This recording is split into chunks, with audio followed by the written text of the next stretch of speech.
Okay. Hi, I'm here. I'm live.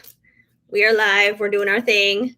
Hi, Rachel. I see you there in the chat. And yes, I got your PayPal payment right off the bat.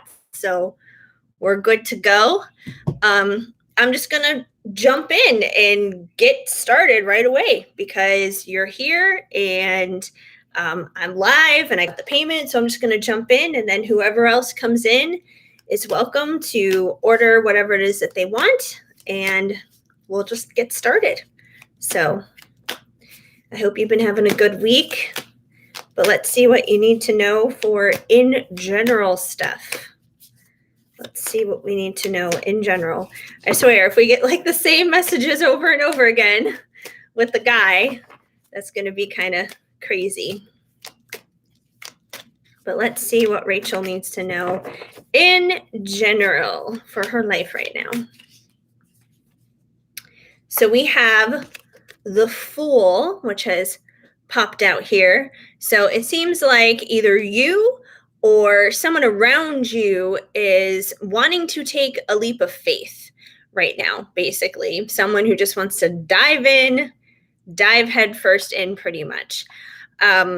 So, the Fool is someone who basically doesn't really think before they act. They just act. They don't look both ways before they cross the street. They just go across the street. If they get hit by a car, they get hit by a car. If they luck out and they make it across the street, awesome. But they just dive in. So it seems like either you or someone who's around you probably wants to take a leap of faith and do some kind of action, make some kind of movement, some kind of forward movement. So it could be you wanting to make a forward movement in some kind of direction in your life, or someone who wants to come your way and make like an action or a gesture towards you. But I'm going to keep pulling cards so we can see more so which scenario it is, if it's you or if it's somebody else. But it seems like somebody wants to take that leap of faith. Someone wants to just jump in, just dive in. We also have the Queen of Cups. So I feel like the Queen of Cups is basically you in the scenario. So the Queen of Cups is someone who is very loving. She's full of love. The cups are, a symbolism of our emotions. It's a symbolism of love. So the Queen of Cups is amazing at loving everyone that's around her. She's very good at doing that. She loves everyone. She loves with all of her heart. And the reason why she's able to do that is because she also has a lot of self-love for herself. So, she knows that, she sometimes has to come first and she has to take care of herself before she can take care of somebody else. So I feel like that's basically you in the scenario, that you love yourself and you take care of yourself and you have like a good, strong confidence within yourself. And that just radiates outward. It's like you fill up your own cup. And once your own cup is filled, you have no problem going around and sharing that and filling up everybody else's cup, basically. So I feel like that pretty much symbolizes you in the scenario. And if it's someone else who wants to take a leap of faith towards you, that's probably why, because they see you as this loving person who has all this love to give. But let's keep going here, see what else comes through. See what else we got. Because like I said, the Fool could be you too. Maybe you're the one who wants to take a leap of faith towards something. Could be anything. Let's see what else we get. We have the Three of Swords. So the Three of Swords signifies heartache and heartbreak, which is interesting. I don't feel like it's saying that, by taking the leap of faith, that means that there's going to be heartache or anything. But, I didn't want it to be like straight about the ex again right off the bat. I was like, let's leave this open. Let's see if there's anything else going on in Rachel's life that maybe we need to know about. But I do kind of feel like we're going back into the territory of ex land again. And I feel like it's probably him who probably wants to take that leap of faith towards you. And I feel like the reason he's probably not or there's just like not a lot going on with this is because of what's happened in the past. Because I feel like that signifies, if anything, the past, and almost kind of like this lingering sense of, I don't know, doom and gloom, I guess you could say, over the connection, over this relationship. Because I feel like for both of you guys, it may be hard to see, like, how could you take this leap of faith and make things better if things went wrong in the past? And then there's the whole, what if it went wrong again? What if this repeated itself kind of thing? So I'm kind of getting the feeling that may be what it's connected to. Like I said, I feel like he definitely sees you as that Queen of Cups, like I said, which is a good thing. Like I said, you're full of love. You're willing to, show the love, spread the love for other people, which is a great thing. But yeah, there's definitely like this sense of doom and gloom kind of hanging over. Not to say that that's going to happen, and not to say that that's going to repeat itself. I feel like the only way it can repeat itself is if the lessons were not learned from the past. Too many cards want to come out. Ew. But yeah, let's see what else we got here. We also have the Four of Swords. So the Four of Swords is about just kind of like laying down your sword in a sense. And text messages, not right now. It's like they're blowing up all over the place. My phone, my iPod, my computer. It's like one text, I get 3 messages at once. It's crazy. Anyway, like enough phone. Anyways, but the Four of Swords is like laying down your sword to rest, basically. So it's like, if your sword is your battle tool, basically, it is your tool of defense or offense. And now my dog wants to bark. Enough with the noises. But anyways, yeah, it's like you put your sword down, you put your defense down, your offense down, and this unicorn is just at rest. Like, this unicorn isn't upset. It's not like doing anything wild and crazy. It's just at rest. And I feel like, if anything, maybe that's what you should be doing in this situation. That doesn't mean like let your guard down, let your walls down or anything. Your sword is right there. Like, you can pick it back up and defend yourself in the nick of time if you really need to. But I feel like it's more so about like not holding on to anxiety surrounding the situation, to just kind of be at rest, about the situation and be at peace and just kind of go with the flow. And it's like, whatever's going to happen is going to happen. But anything dealing with the anxiety is probably going to bring stuff like that back out again, which is not what anybody wants. Let's see what else we have. And we have the Ten of Pentacles. So the Ten of Pentacles is about ultimate fulfillment. It's your happily ever after, basically. Like, this is a good thing. So I feel like either way, like, you're eventually going to get there. You're eventually going to have that in your life. And I mean, it could be possible. Shh, quiet. Dog, phone, quiet. All of you. It's possible that, you could still have, in a sense, this happily ever after, maybe still work out with this ex. I mean, that could still happen because it's still there. And I know that you've mentioned before, like, how he feels like he's probably your twin flame. And if you feel that way, he probably is. And that means he's probably not going anywhere anytime soon. So, let me see what else we got here. I just think it's funny that he's been coming up lately every single time. And we have the King of Pentacles. So we just had the Ten of Pentacles and now the King of Pentacles. And, the King is obviously, he's the king of all those 10 of Pentacles, basically. And, the King of Pentacles is someone who's very stable. He's very reliable. He's secure. He's grounded. He's a good dad. He's a good husband. He's a good provider. He's a good protector. He's good at all those things, basically. So I feel like, this ex, he does have that ability in him.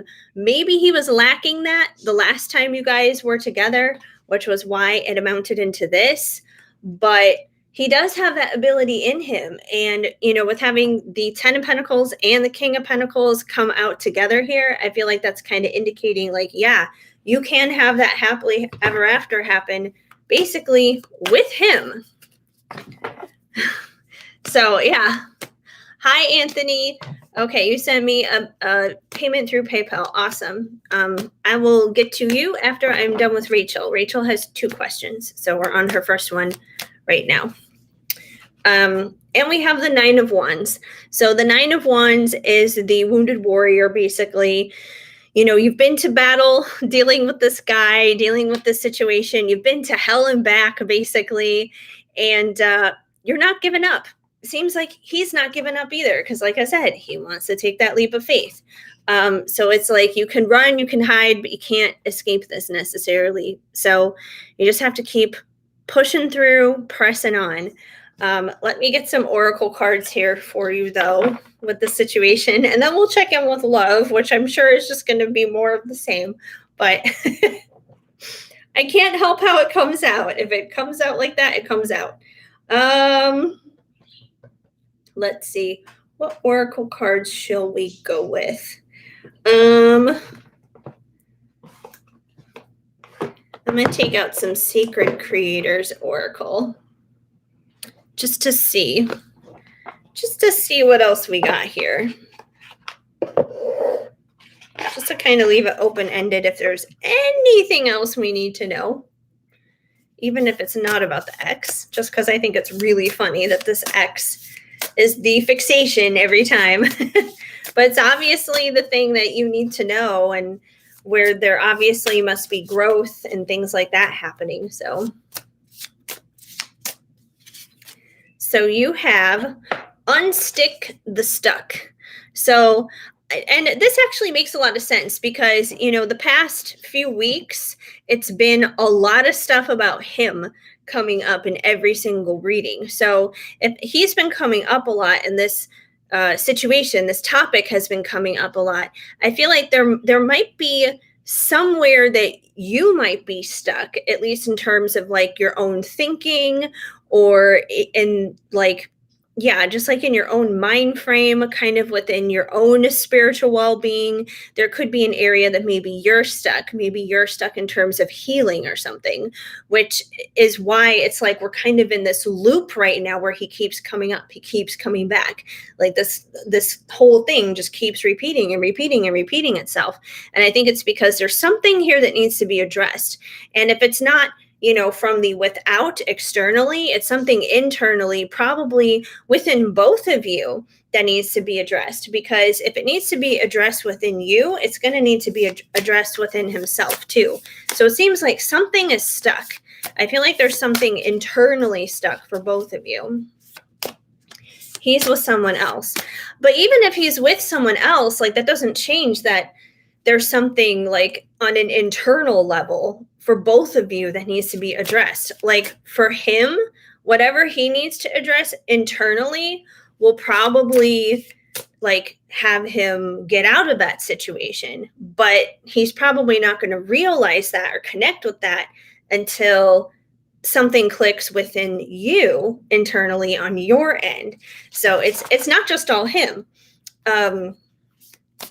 So yeah, I feel like it's internal. It's not external, because at the end of the day, him being with somebody else, or like circumstantial kind of stuff like finances or physical distance or any of those kinds of things, like that's all the stuff on the surface.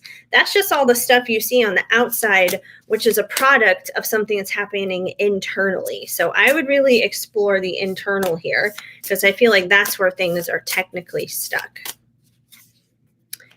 We also have integrate your knowing. So, that makes sense. If you really, tap into your own intuition and integrate your own inner knowing, that's probably going to reveal a lot more to you about what is happening internally, about what does need to be unstuck, because, your intuition knows, like your higher self knows, it knows. And I feel like it's trying to come out here. It's like, hey, we're going to keep like repeating these messages to you until you get it. So it seems like there's something within yourself. And I feel like that's something that, only you're going to know, only you're going to be able to figure out in your own prayer time and meditation. So I feel like that's definitely connected. Prosperity sisters are happiness and joy. So I do feel like at the end of the day, you dig in deep within whatever's happening in yourself, you're eventually going to, reach the point of prosperity. You're going to reach the point of having happiness and joy. And they are kind of like sisters if you think about it. I always think of happiness as being like more on the surface level. It's like, oh, hey, I was able to, go and get my Starbucks fixed today or whatever, and that makes me happy. But I wouldn't say Starbucks brings me joy. Like what brings me joy are my friends and my family and my dog and, things that have like a deeper meaning and deeper value to me. So I feel like there is definitely a difference between the two, but yeah, they are sisters. They are related. Cozy up with risk. So maybe part of the problem of why you both are unstuck is maybe why you're both stuck is because maybe you're both comfortable. Maybe you guys are just both comfortable in the situations that you're in right now, even if you don't like it. Like he may be in a relationship with somebody else and maybe he doesn't like it, but he stays because it's comfortable for him. And that may mean that there may be something on your end too that you may be doing or thinking or something else that is comfortable for you, but you don't necessarily like it, but you stay because it's comfortable. The best way to get uncomfortable is to take a risk, obviously. And I did that recently myself. I was comfortable in LA and I took a risk and I left. And I'm still trying to figure out what the hell I'm doing being here, but I knew being comfortable wasn't the answer. Being comfortable doesn't get anything done. Being comfortable doesn't, it doesn't make you grow. It doesn't bring your dreams to fruition. It doesn't do any of that stuff. So sometimes you got to get uncomfortable and take a risk, and maybe you'll fall flat on your face. Maybe you won't, but you don't know unless you try.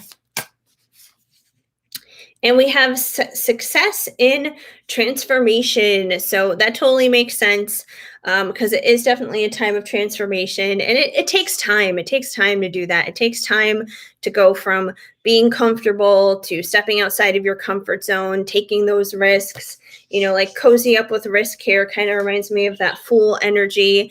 It takes time to get unstuck, especially if you've been in like a particular kind of rut for a certain amount of time. So it takes time.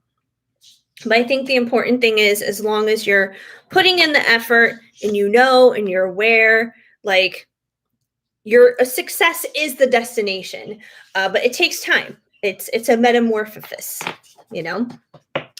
So you're very welcome, Rachel. Let me pull some love related stuff for you, although I'm sure it's going to be more of the same. But we'll see if anything else comes through because you never know. We might be surprised. There might be something more that comes through that we don't even know that could come through. Let me just move these cards out of the way, get back into our tarot cards, and see what we got for love for you. Hi, Melissa. Good to see you. All right. What does Rachel need to know dealing with love now? Although, like I said, I'm sure it's going to be more of the same. We'll see. Oh, well, first thing right off the bat, this is a good one, that's for sure. We got the 10 of Cups. So once again, that happily ever after, it is available to you. It can definitely happen. So it's definitely always an option. That's a good way to start it off. Let's see how we're going to get there. Let's see how we're going to get to our 10 of Cups.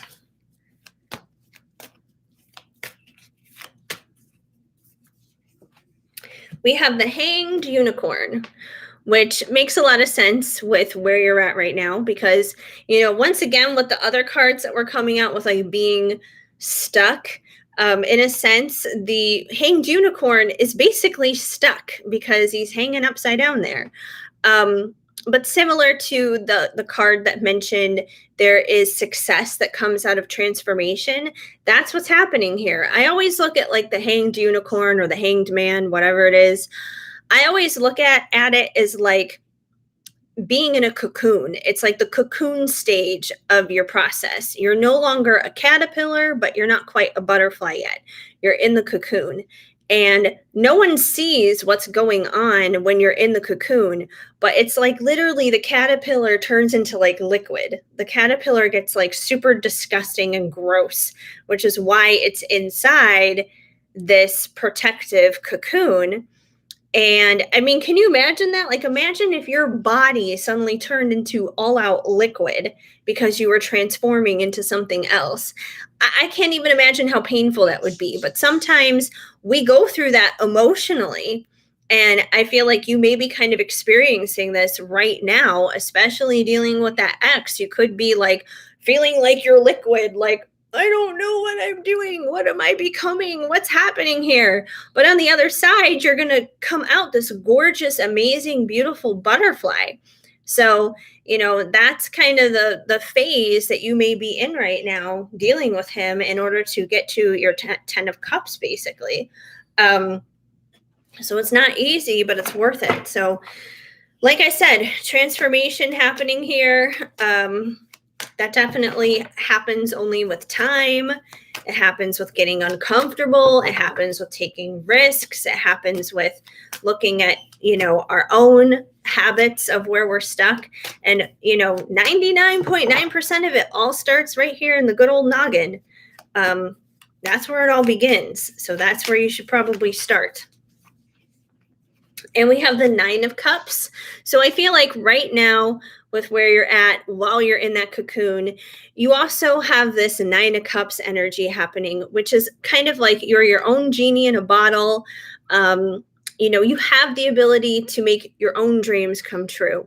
The 9 of cups is of course the precursor to the 10 of cups. You're just one cup shy of that. So it's like, this is kind of where you're at right now. You're in that precursor moment. But the 9 of cups has the ability to get there. Obviously, it's someone who is confident and cool and doing their own thing. And it's like they have their world together. The only thing that they're missing is that partnership, which is pretty much where you're at. It's like you can take care of yourself. You can, have your own life going on and be doing your own thing, and you have no issues doing that. It's not that you need someone. It's not that you're codependent on someone. You'd like to have somebody there, but yeah, like I said, you're not dependent on it. So you're within your own power, within your own worth and everything. So it's just that precursor. But there's obviously some stuff that's still being worked out with that hanged unicorn going on. Let's see what else we have.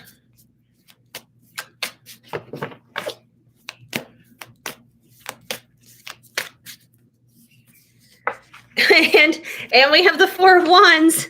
So 11-11 union. I mean, you put the 4. I mean, this is crazy. Like in your first pull, you had the 10 of pentacles. Now you have the 10 of cups. Now you have the 4 of wands. This is all like, hey, happiness, coming together, commitment, marriage, like all of the things that you ultimately want. So, like I said, I feel like this is all available to you. Like, there's no reason for you to like be alone in a sense, or to not have someone who loves you and thinks you're worthy of all these things. But considering so much seems to be going back to the ex, so much seems to be connected to him. I don't know, maybe there's a part of you that needs to maybe just accept like 100%, like, yes, this is my twin flame. Yes. Like I can't shake this guy. I don't know, maybe there's some stuff that needs to be accepted in order to allow that to happen, kind of a thing. Half the battle is the narrative that we tell ourselves. And actually, just a tip of advice here. What was it? Just earlier today, I was browsing around on Facebook, and I'll be honest, like I saw this meme, And it kind of pissed me off and kind of made me mad. And I'll tell you why in a minute after I read this. It says, I've seen busy people make time. I've seen bad communicators communicate well. I've seen bad texters respond quickly and write paragraphs. I've seen people who aren't ready for relationships get ready into conversations. If someone wants you, you won't have to ask for effort. And while I get the general consensus of that, and on the surface, I feel like, yeah, that makes sense. There's actually something damaging about that. Because if you're in a twin flame dynamic, especially, and you're thinking that way about your person, you're never going to attract them back in, because you're going to be thinking they're always going to be a bad texter. They're always going to ignore me. They're always going to be this. They're always going to be that. Like, you're putting out there mentally in your thoughts and in your emotions and in your words, like, you're manifesting more of that. Like, you have to change that narrative. You have to start saying, hey, they are a good texter. They are a good communicator. They are this, they are that. And I know it almost kind of sounds like, oh, hey, I'm lying to myself, but sometimes there is value in faking it until you make it kind of a thing. So that's why I feel like sometimes when I see stuff like that on the internet, I'm just like, that actually is not giving a good message. Like, it looks like it is, but it really isn't. So maybe there are certain things like that, in a sense, that maybe you need to kind of work out, like those mental hiccups. Because I feel like stuff like that, it causes like mental hiccups, basically. And you'll know 100% if you're just like deceiving yourself on something or not. But in some cases, I feel like that kind of stuff is not helpful. And then we have the Wheel of Fortune. So I do feel like, once again, things will be moving in your direction. The wheel will start turning into your line of favor, basically, and fortune. It's going to take time. It's going to take some effort here with that hanged unicorn stuff. Once again, I feel like half the battle is the mind frame stuff. And we have the Emperor. So I feel like that just, goes to show and confirm things here, that he's your Emperor. The Emperor is the embodiment of all the kings. He's every single one of them. He's the King of Pentacles that came out earlier and all the others. So, that's basically like your perfect match. So yeah, he is your perfect match. You can run away from this guy all you want. He can run away from you and be in a different relationship all he wants, but that tie is still there. Let me get you some love cards here. Get some journey of love, because it's definitely a journey. Half the time I'm like, get me off this roller coaster. I didn't sign up for this. Oh yeah, the Chasing Peace video, as I'm dropping cards now, all of a sudden, like, yeah, I think that's super important. I feel like chasing peace is way more important than anything else, because I've noticed that, like, I'll get like those suggested videos sometimes in my feed where it's like, it's not like readings or anything spiritual. It'll be like dating coaches and stuff. And there are a lot of dating coaches I've noticed that are just like, oh yeah, go for the guy you're not attracted to, because, he's consistent though. And I'm like, really? Like, so instead of settling for someone that you're attracted to and they don't like reciprocate, instead, it's okay to settle for someone that you don't feel any connection towards whatsoever, just because they pay attention to you. I'm like, that's so wrong. That's so unbelievably wrong. I'm like, no, that person deserves to be with somebody who actually finds them attractive, because attractiveness is subjective. And I was like, you know what? At the end of the day, our top priority needs to be inner peace, because our inner peace is going to show us who's right for us and who's wrong for us, where we should be going, what we should be doing. Peace above all else. And, a dating coach's goal at the end of the day is to get you coupled up, not to give you peace. My goal here on this channel is to help you find peace. Now, if that helps you, be with somebody else, great. That's awesome. If you're just like on your own, great. That's awesome. But I think it's just more important to have peace, like rather than lose your mind, you know? So awesome message to put out there. I can really relate to what you said. Well, I'm glad. Like sometimes I go on these tangents and I ramble and I feel stuff on my heart and I'm like, I need to like word vomit it out there. And I'm just like, I don't know if anyone's going to get this or if anyone's going to agree with this or resonate with this. But I'm like, I'm just going to say it. Like I said, if it helps only one person, then that's all that matters to me. I've done my job. If it helps more than one, great, awesome. But yeah, I felt that was really important. Let me see about these Journey of Love cards here, though, for you. See what we get. We have denial. I keep telling myself it's not over. So, I feel like it's denial. Like, I feel like both of you guys have been experiencing denial about how strong the connection is. I feel like that's more so what it is. I feel like it's a lot easier for like both parties, both the feminine and the masculine. I feel like it's easy for both of them to just kind of like run away from it and deny it and be just like, no, like this is crazy. What am I thinking? Kind of a thing. And I know that the feminine usually gets a bad rap for being a chaser. And but I feel like that there is like this inner runner inside the feminine where she's running away from intimacy. She's running away from truth. Like there's parts of her that has denial that like that this is even real. Like she just kind of labels it as, oh, I'm crazy or something. And when you do that, you're not really accepting what the connection is. So I feel like on both sides, there's denial about it. So I feel like that may be one of the areas that you're both stuck.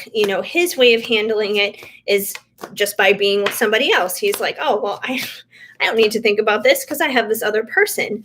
For you may not have another person, but that doesn't mean that you're not like, no, this is crazy. Like, why am I still thinking about him? He's an ex for a reason kind of a thing, right? Like you wind up listening to like mainstream dating advice kind of stuff and nothing fits in a box. But that's the thing. Like love is irrational. Love is not logical. It's not a math problem. It's not going to fit in a box, at least not if it's the real deal. We also have union. I can't wait to dance with you into eternity. So, once again, I feel like this is an eternal bond. You guys have probably known each other before this lifetime. You guys are here doing this crazy thing right now, and you guys will know each other again after this lifetime. And half the time, I'm here a lot and I'm like, why on earth would I want to come back here and do this again? Like, that's crazy. Like, I'm not coming back to this insane planet. And that's not just because of like the twin flame thing, but you just look at the condition of the world and you're like, this is insane. Every time I feel like I'm done, I find out I'm not. Yep. That's usually how it is. That is usually how it is. I completely get it. We also have, I can't stop thinking about you touching me fantasies. So even though he's with somebody else, I do feel like he still thinks about you in that way. When he's with her, he may not even like mentally, emotionally, spiritually be there with her, even though he's with her physically. I don't feel like he is. I feel like he winds up backtracking to you, just like, you're saying here, every time I feel like I'm done, I find out I'm not. So, once again, you guys can't outrun this. It's a thing. We've isolated. I'm empty without you. So, that's the other thing too. He may be in this relationship with somebody else, but you can be in a room filled with people and still feel totally alone, totally isolated. And I feel like that's probably where he's at right now. He's probably feeling that way. He probably does feel alone. He probably does feel isolated. And especially, for like the past year, a lot of people have felt that way because of COVID. So, he could still be feeling residuals of that.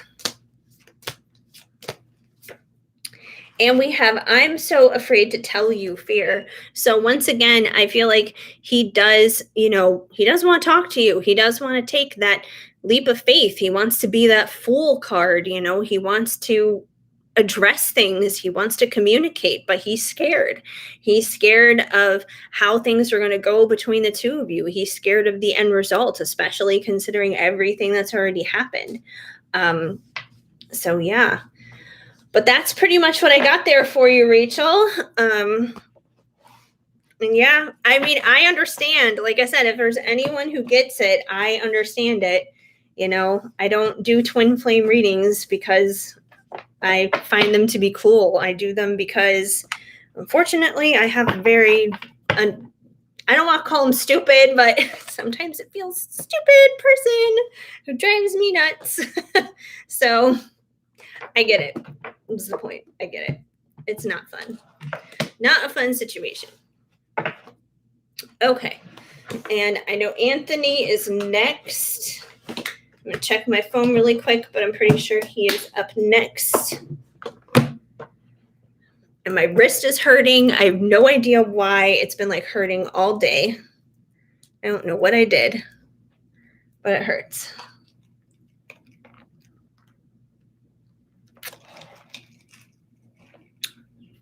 Yay, coffee. Okay.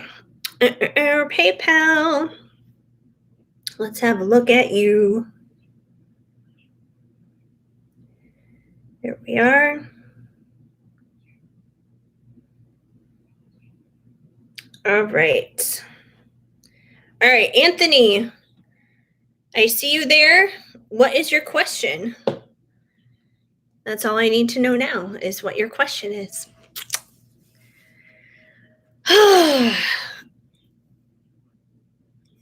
Yes, coffee is very awesome. I saw this meme right before I got on because apparently memes are all I ever look at and all I ever see. And it was a picture of a Starbucks drive-through, and there was a ton of cars in the line. And the meme said something like, "Oh, I'm sorry, I'm late. Traffic was horrible." And then below that it says the traffic, and then there's the picture of the Starbucks drive-through with all the cars, and I'm like, "Yep, that would be me every time." Like, oops. But yes, that's what I did. I ran out to the Starbucks drive-through, which actually had no cars in line, and got my coffee. And now I'm here with you guys. Okay, so Anthony, are you still there? I got your payment, and I'm willing to take your question because I got your payment and you're next, but I don't know if you're still here or not. And you didn't write on PayPal a question, which is fine. You don't have to write it on PayPal. But I definitely want to help you out. Ah, there you are. I'm like, where's this question? Okay. You've been hanging out with Crystal, but found out she has a boyfriend.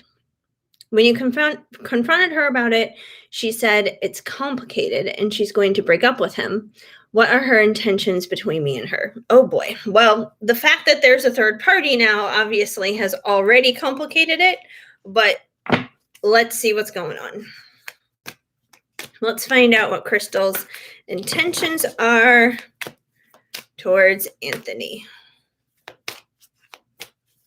I'm glad you confronted her about it, though. That's a good thing. Communication's good. Clearing the air is good. So that is definitely positive. But let's see what we got here. So we have the Ace of Wands. So the Ace of Wands is about a fiery, passionate new beginning, basically.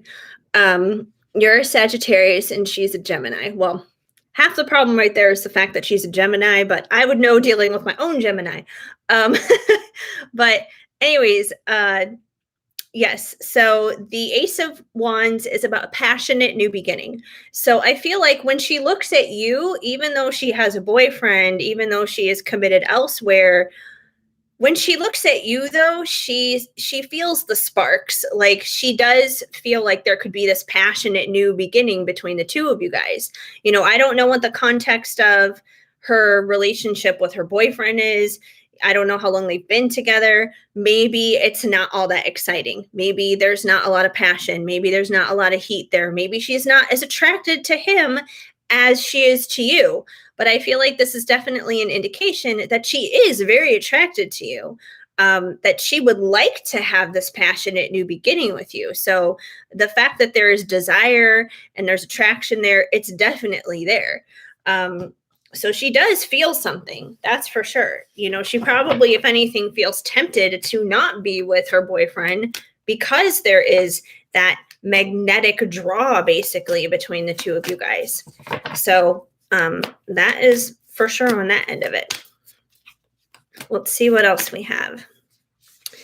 We have the Three of Cups, which basically confirms what you just said with the fact that she has a boyfriend. So I feel like this is just kind of confirming the conditions of the situation that you're in, that it is a third party situation. It's you, it's her, and it's this boyfriend. So, that makes it complicated all on its own. Let's see what else we got here, though.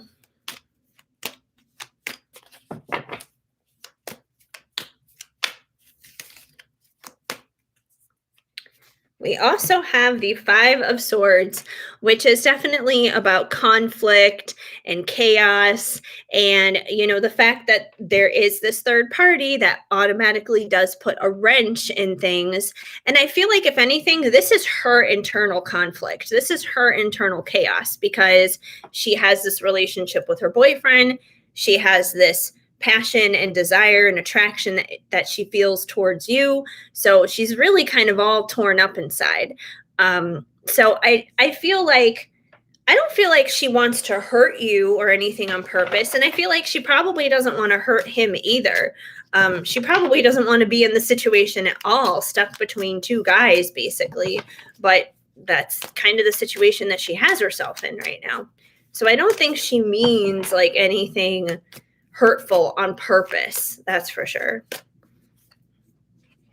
And we have the Hanged Unicorn, which kind of like what I was telling Rachel earlier, the Hanged Unicorn is kind of being in that stuck position, which makes sense because as long as she's kind of going back and forth between you and him, there's not a lot of room for anything to grow and to develop and to, take shape into something new, whether that would be her, taking things to a higher level of commitment with the boyfriend, or whether that would be for her to decide to break away from him and to be with you and to start something new with you. Like, she can't do that with either of you as long as she decides to kind of hold on to both of you in a sense like this. So it kind of brings things to stalemate of just kind of hanging around, waiting to figure this out. So I feel like that's kind of where she's at right now. She's just kind of in that hanged unicorn position, not knowing what to do.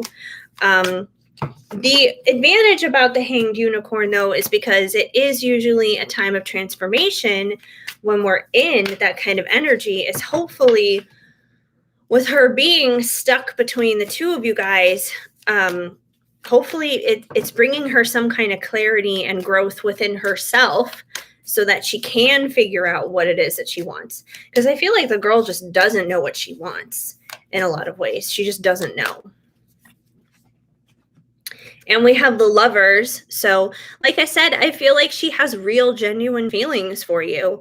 The Lovers is a very strong, bonded, solid, stable, committed type of connection. It's a divine connection. It's something that's good. So I do feel like the connection between the two of you guys is good.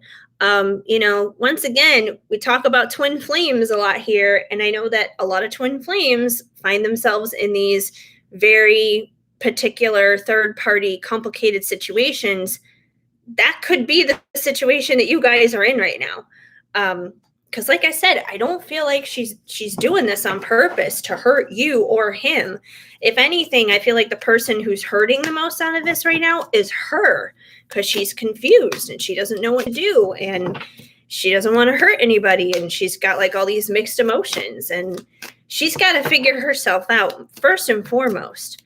Let's see what else we have. We have the Knight of Pentacles. So the Knight of Pentacles, he's someone who moves very slowly. He is the slowest mover in the entire deck. He is stable, he's reliable, and that's a good thing. He's got that earth energy, and he is about action, but the action that he takes is very, very slow. Usually in most cases, you know, I'm usually reading for the feminine in this situation as opposed to the masculine. So usually, you know, it's the masculines who are, you know, very, very slowly taking action towards the feminine. In your case, I feel like, though, you know, the Knight of Pentacles is still her in the situation. I don't feel like it's you, because you've already taken these actions in addressing things to her and confronting her about things, which is good. But I feel like on her end, she's going to be kind of like the Knight of Pentacles in sense of her pace and her speed, in terms of figuring this out, basically, in terms of her figuring out what it is that she needs to do next, how she needs to go about this. So it could be a process. This could be something that may take a while. And of course, it's up to you. Like, if you want to, you know, hang around and deal with this with her, you know, you could, choose to basically just be her friend and say, hey, you know, I really care about you, but, you know, I respect that relationship that you have. I'm going to respect that, and I'll still be your friend. I'll be here for you when you need me. Like, you could always take it from that perspective and give her that time, but she may come slowly when it comes to that, which makes sense, because she's got a lot to figure out. She's got a lot on her mind dealing with this. And we have the World. So in a lot of ways, like, I feel like, you know, this situation could kind of change your world in a sense. You know, you could give her the world, she could give you the world. It's kind of like this whole change of perspective in a sense between the two of you. But I feel like, once again, that kind of goes back to this whole thing of this being probably what is a divine connection, which can change your world. It can change your life in a sense. It's not always the easiest route. It's not the most fun route, but I definitely feel like there is a lot of that going on. Let me get you some oracle cards too. I'm just going to keep going with the Journey of Love here, since we are on a love tangent. I'm going to go with Journey of Love 2. See what's going on here. Thanks, Heather, for your time and energy. I'm about to jump off. Single mom live calls. I might jump back on later. Keep sparkling until next time. Sending love and positive vibes. Well, thank you, Rachel. And I get it. Do the mom thing. Do your mom life. You gotta do what you gotta do. But I'm glad you stopped on by. And you know, if I see you later, awesome. If not, you know, I'll see you the next live, and just kind of on this internet thing in general. So very cool. All right, let's see what we got for Anthony and Crystal here with Journey of Love 2. Let's see what's going on with this. What's going on with Crystal? So we have 34, number 34, Homecoming. I promise I'll be back soon. So you know, once again, I feel like if you guys have this divine connection between one another, in a sense, she can't really like be at home in a sense with you as long as she is elsewhere with somebody else. But I feel like, you know, because she does care about you, because you had the Lovers come out, because she's attracted to you with that Ace of Wands coming out, she wants to come home to you. Like, I feel like being around you makes her feel like she's at home. And that's probably even more confusing to her, because, you know, she has this boyfriend, she has this other situation going on.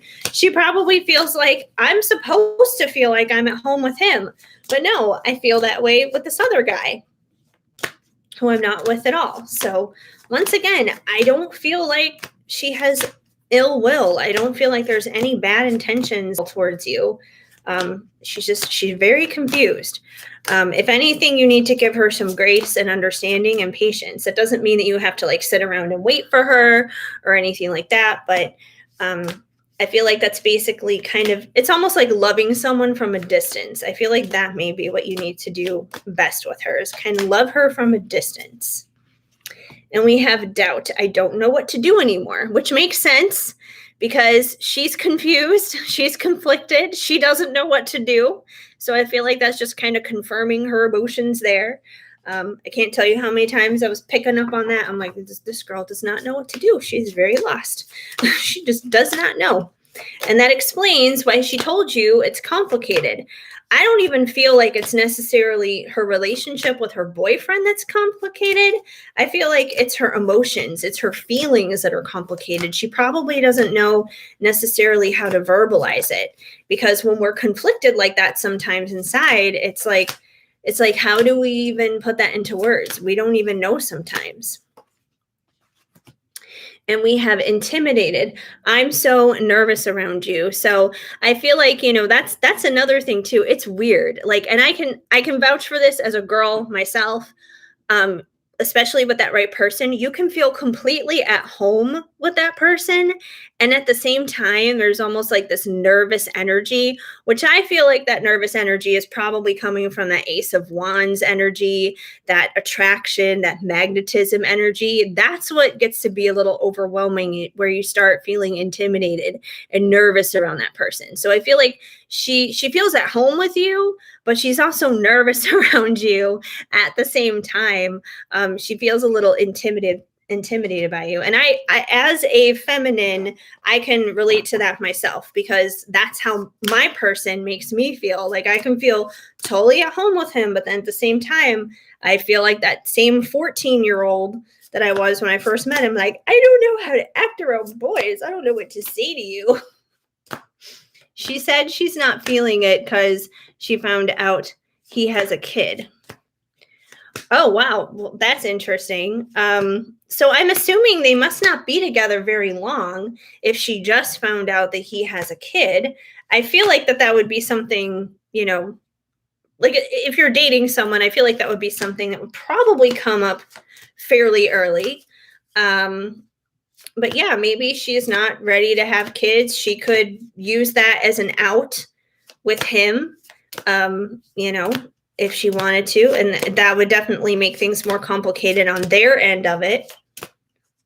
Maybe she feels bad about, leaving him in a sense because he's a single dad too or something. That should never be a reason to stay with somebody, obviously, but maybe just because she has a good heart, maybe she's just like, oh, I feel bad for leaving, a single dad kind of thing.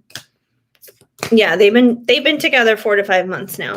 That's not too terribly long, but even so, I feel like, I don't know, like, I don't have a kid, but I feel like if I had a kid and I was out there trying to like date people, I would probably mention that I had my kid earlier than later. Because I'm like that with my dog. My dog is my child. And it's like, I don't care if I'm out there trying to date someone or just be someone's friend. It's like shadows, the first thing I mentioned. It's like, I'll be on my phone. I'll be like, oh, let me show you pictures of my dog. Like, let me show you pictures of my child. Like, that's really weird that someone would go that long without mentioning their child. Anyway, we have shocking. I am amazed by your beauty. So, typically that would be like the man saying, oh, you're so beautiful. I'm so shocked by it. But I feel like she's just kind of like in shock and in awe of like how attracted she is to you, like how hot she thinks that you are and everything. Like, it goes back to that Ace of Wands, like, oh my gosh, you make me so nervous. Like, I'm so attracted to you kind of thing. But she's been hanging out with you for the past 2 or 3 months. Yeah. So I feel like there's probably this detach she's experiencing between her and him, as she's attaching more so onto you. But yeah, it's going to take some time for her to totally figure it out. But I feel like she knows deep down inside what it is she really wants, but she needs to get to that place of acceptance for herself. And we have unconditional. I'll always forgive you. So I feel like, like on your end, it may be a little shocking, like, oh, she has a boyfriend, this, that, and the other thing. But I feel like no matter what it is that you guys do, you guys are always going to like find your way back to one another. And there's going to be unconditional love, unconditional forgiveness, and understanding, and grace and patience towards one another. So, like I said, I feel like her emotions, her intentions, and everything towards you are real and genuine. She just has herself in a sticky situation, and she's the only one who can honestly crawl her way out of it. The best you can do, I would say, is to just, like I said, kind of love her from afar. Just be like a consistent friend for her, a consistent rock for her to be there for support. And when she's ready to like break free from that completely, she will. So she's just got to figure it out. It's going to take a little bit of time, but she'll get there. All right. All righty. I see there is other stuff happening here on PayPal. Oh man, why is my wrist hurt tonight? It's so annoying. Melissa, I see you are up next, my friend. Okay. So we got a Venti from Melissa. Why am I seeing Army? We're back on the Army stuff again. Why am I seeing Army stuff and WM, like the initials WM, frequently? It's been driving me crazy that I try to ignore it. Well, anything that you try to ignore is probably just going to keep popping up more and more. So tip number 1, I would say don't ignore it anymore. Just go with it. Go with the flow. See what it is. But we'll see. We'll see what this Army thing is all about. You're gonna grab some food, but you'll be right back. Okay, sounds good, Anthony. We'll be here. We'll be here with the cards and my coffee and all that good stuff. Okay, it doesn't go away, but yes, the initials. Okay. WM and license plates. You know what was so funny? This happened to me last weekend. I'll tell you the story as I shuffle up cards, but I laughed so hard. So last weekend, speaking of license plates, I was in the drive-thru for Portillo's on Saturday, I think it was. And Portillo's, it's a hot dog joint, basically, that's out here in Chicago. And I was in the drive-thru, and as I'm waiting in the drive-thru, the way that they do things at Portillo's is they have a couple of like their people standing outside at the drive-thru, and then they'll walk the food up to your car. And as I was sitting there waiting for my food, I had the windows down so I could hear what the servers were saying, and I heard the servers talking about my license plate. And I have a vanity plate on my car, and it's, a California plate in Illinois. And I stick my head out the window and I'm like, are you talking about my license plate? And I think I kind of embarrassed the girl because she didn't think that I could hear her. And she was like, yeah, I was trying to figure out what it means, what's on there.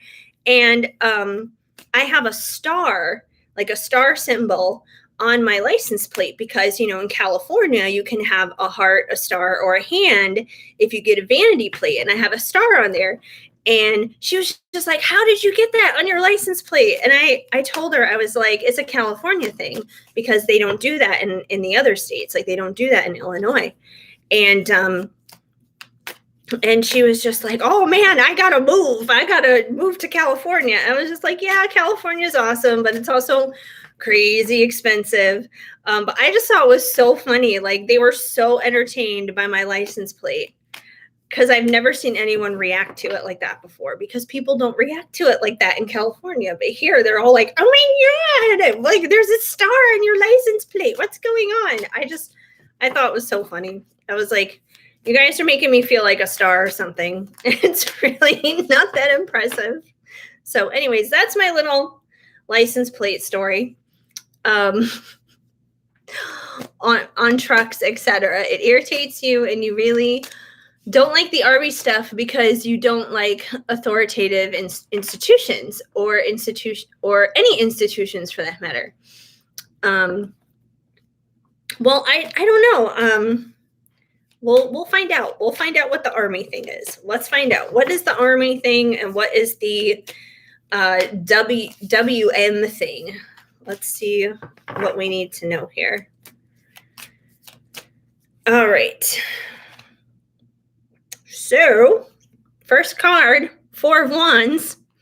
Four of Wands, is typically 11-11, union, coming together, the marriage card, commitment, all that kind of stuff. So, I mean, I'm just going to throw it out there as an idea. I don't know for sure until I keep pulling more cards, but it could be possible that WM could be the initials of somebody very important in your life. It could be the initials of maybe the person that you're going to wind up being together with, your future significant other. The army thing in conjunction with that, maybe they're in the army. Maybe they're connected to the military some way.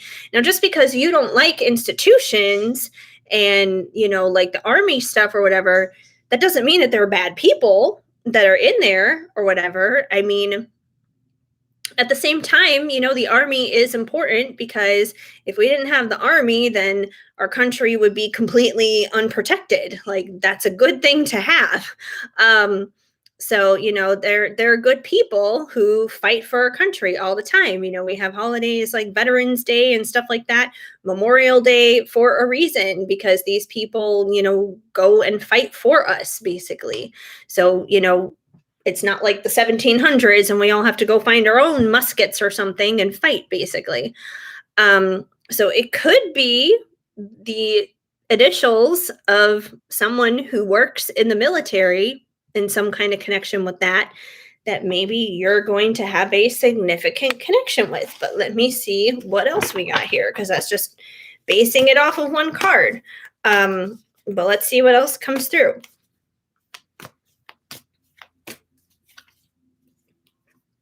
We also have the Six of Pentacles, which to me is about like equal give and take, basically.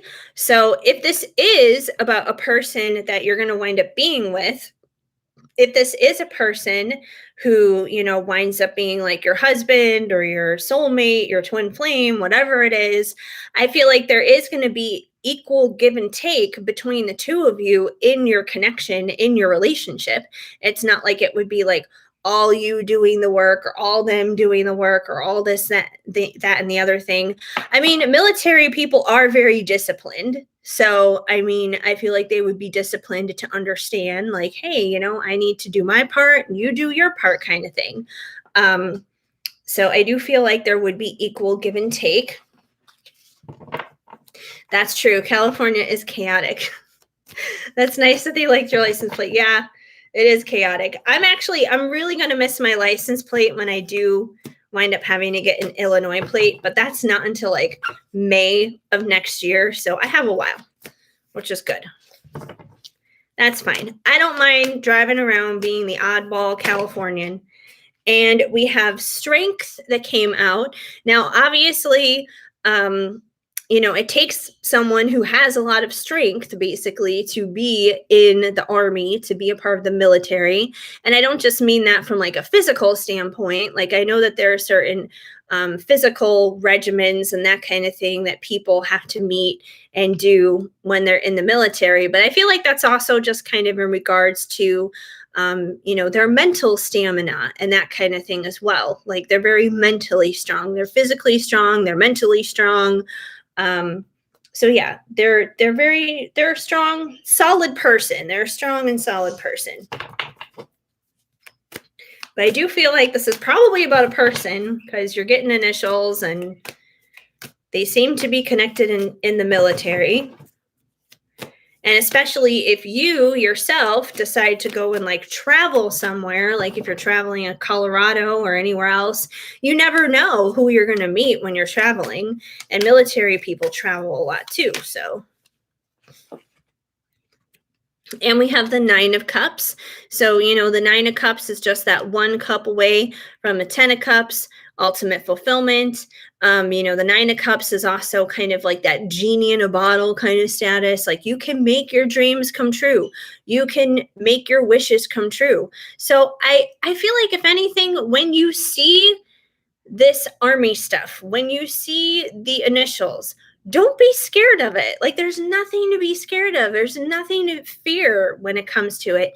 And don't ignore it either. If anything, go with the flow. That doesn't mean that you have to like research it and try to figure it out and analyze it and everything, because that's going in a whole other separate direction. But I feel like it's like, just go with the flow of it. See where it guides you, see where it leads you. If it shows you like a certain direction of like, hey, this is what that means, then go with it. See what that means. If that's all you get in terms of information about it, that's all you get. But just accept it. Go with the flow. It's a process. Let it unfold naturally. But I feel like whatever it is that you want to make out of it here is exactly whatever you can make out of it. Because, that Nine of Cups is, like I said, it's a genie in a bottle kind of energy. You can make it become whatever it is you want to become out of it. If you want it to be a good thing, it can be a good thing. If you want it to be a nightmare, you can make it a nightmare, but I wouldn't recommend that, obviously. So, yes. I can't believe the Four of Wands came out first. Yeah, I know. Neither can I. I was like, okay, well, this is kind of obvious. You're going to scream into the void. Well, don't do that. Don't scream into the void. You feel your freedom. Days are numbered. No, I don't think of it that way, because I feel like, once again, like, the right person that we're with, if you want freedom, if you want to be someone who goes out there and travels and takes on new adventures and does all kinds of wild and crazy things, there's someone out there for you who is going to want to be free with you, take those adventures with you, travel with you, and do that kind of stuff.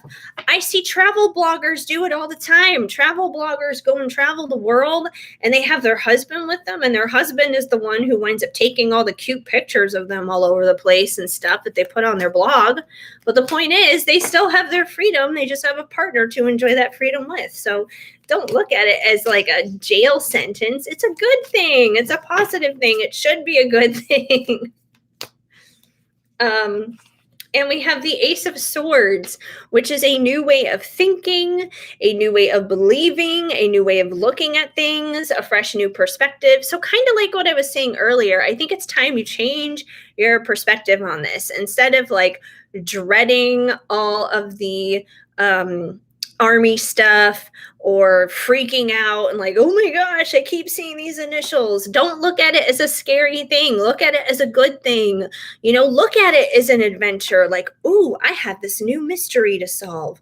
What's it going to be today? Kind of thing. So look at it as like a positive thing. Like, oh, this is a fun new little thing in my life. Like, let's see where it leads me. Let's see where it takes me. It's going to be something good. I don't know what it is yet, but it's going to be something good. It's like going on a scavenger hunt or something. The prize at the end is going to be awesome. So try to look at it from that standpoint. And we have the King of Cups. And the King of Cups is somebody who is full of love. So I do feel like this person, is going to have a lot of love for you.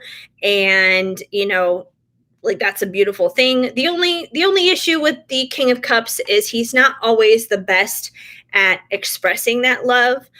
Sometimes he withholds it and he keeps it to himself, not like on purpose or anything, but he's not very good at like expressing himself emotionally, despite having very deep emotions. And especially if this is someone who is in the military, they could have those tendencies. Because, when you're in the military, you have a certain regimen and a certain thing you're supposed to be doing. And it's not about being all emotional and just, expressing your emotions. So he may be good at like kind of tucking those down and not dealing with them, even though they exist. So that could be just like a little hiccup dealing with that person. But I do feel like they have a lot of love in general that they would want to give to you.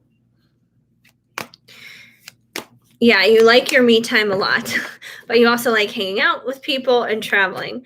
Yeah, that's totally understandable. I mean, I can definitely be the same way.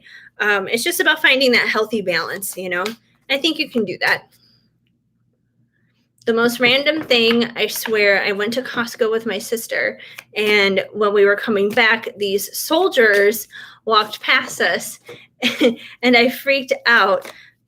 Also, they were parked next to the car. Well, stop freaking out. Like, soldiers are allowed to exist. They're allowed to go to Costco. They're allowed to park next to you. Like, it's not the end of the world. It's not a big deal. And we have the Queen of Wands. So I feel like this person would basically kind of see you as their Queen of Wands. So, you know, the Queen of Wands, she's very confident, she's sexy, she's magnetic, she can be very outgoing. So, you know, she's got it going on, is what it comes down to. So I feel like that's pretty much how this person will wind up looking at you. You just don't know where the base is, but it's nearby. Well, don't worry about where the base is. If you're meant to go to the base one day, you'll go to the base one day. In the meantime, don't worry about it. It's fine. It's fine. And we have the Eight of Pentacles, which is about hard work and persistence, which once again makes sense for someone who would be in the military. There's someone who would be a very hard worker, who would be very diligent and persistent about whatever task it is that they have in front of them. So I feel like that kind of just, you know, echoes the sentiment of another one of their qualities.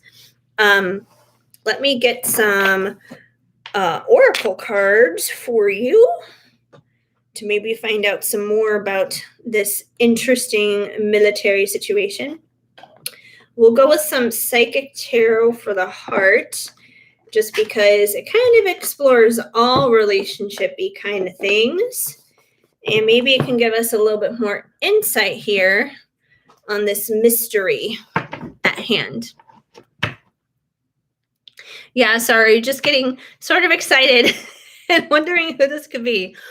The best thing you can do is don't figure it out. Like, just take it as it comes, and when you're meant to find out who this person is, you will. Like, you won't be able to miss it. That's for sure. So yeah, it's fine to be excited. Like, there's nothing wrong with that. But I can promise you, you're not going to miss him when he comes along. You're not going to miss him. It'll probably hit you like an anvil. If anything, it'll hit you like an anvil. Which is funny. We have seek. So I would say keep seeking the answers on this. It's almost like I said, it's kind of like you're on a scavenger hunt of sorts, in a sense. It's like you're playing this little game or whatever. So it's like, as you go along and you're picking up pieces on the path, you just have to keep going. It's like, as you're going along the way, you're getting like little niblets here and there along the way of pieces of truth, pieces of information. You just have to keep going down the path, keep accepting every little niblet that's coming your way. Because I feel like you're getting like little tiny pieces of information, you know, here and there down the road. Because obviously, if this is like going to be that major of a connection for you in your life, it would be a lot to handle if it was just thrown at you, all on top of you, all at once. So I feel like, you know, the universe is giving you as much as you can handle, because that's the thing, you know, like the universe knows how much we could handle. And sometimes we can't handle all the information in one felt swoop. Sometimes we need it in little dosages. And I feel like that's kind of what you're getting. You're like getting little dosages until you get to where you need to be. So I feel like that's what's going on with you, which is a good thing. And we have giving and receiving, which kind of just confirms, where is it? That confirms the Six of Pentacles that came out, because like I said, the Six of Pentacles is about even give and take. And then you have giving and receiving. So like I said, I feel like there's going to be equality between the two of you, like equal give and take. It's not going to be all of you putting in the effort. It's not going to be all of them putting in the effort. it's going to be pretty even, Steven. It's going to be even all the way around, which is a good thing, which means this will be a balanced connection, a healthy connection. So that's positive too. Let's see what else we get.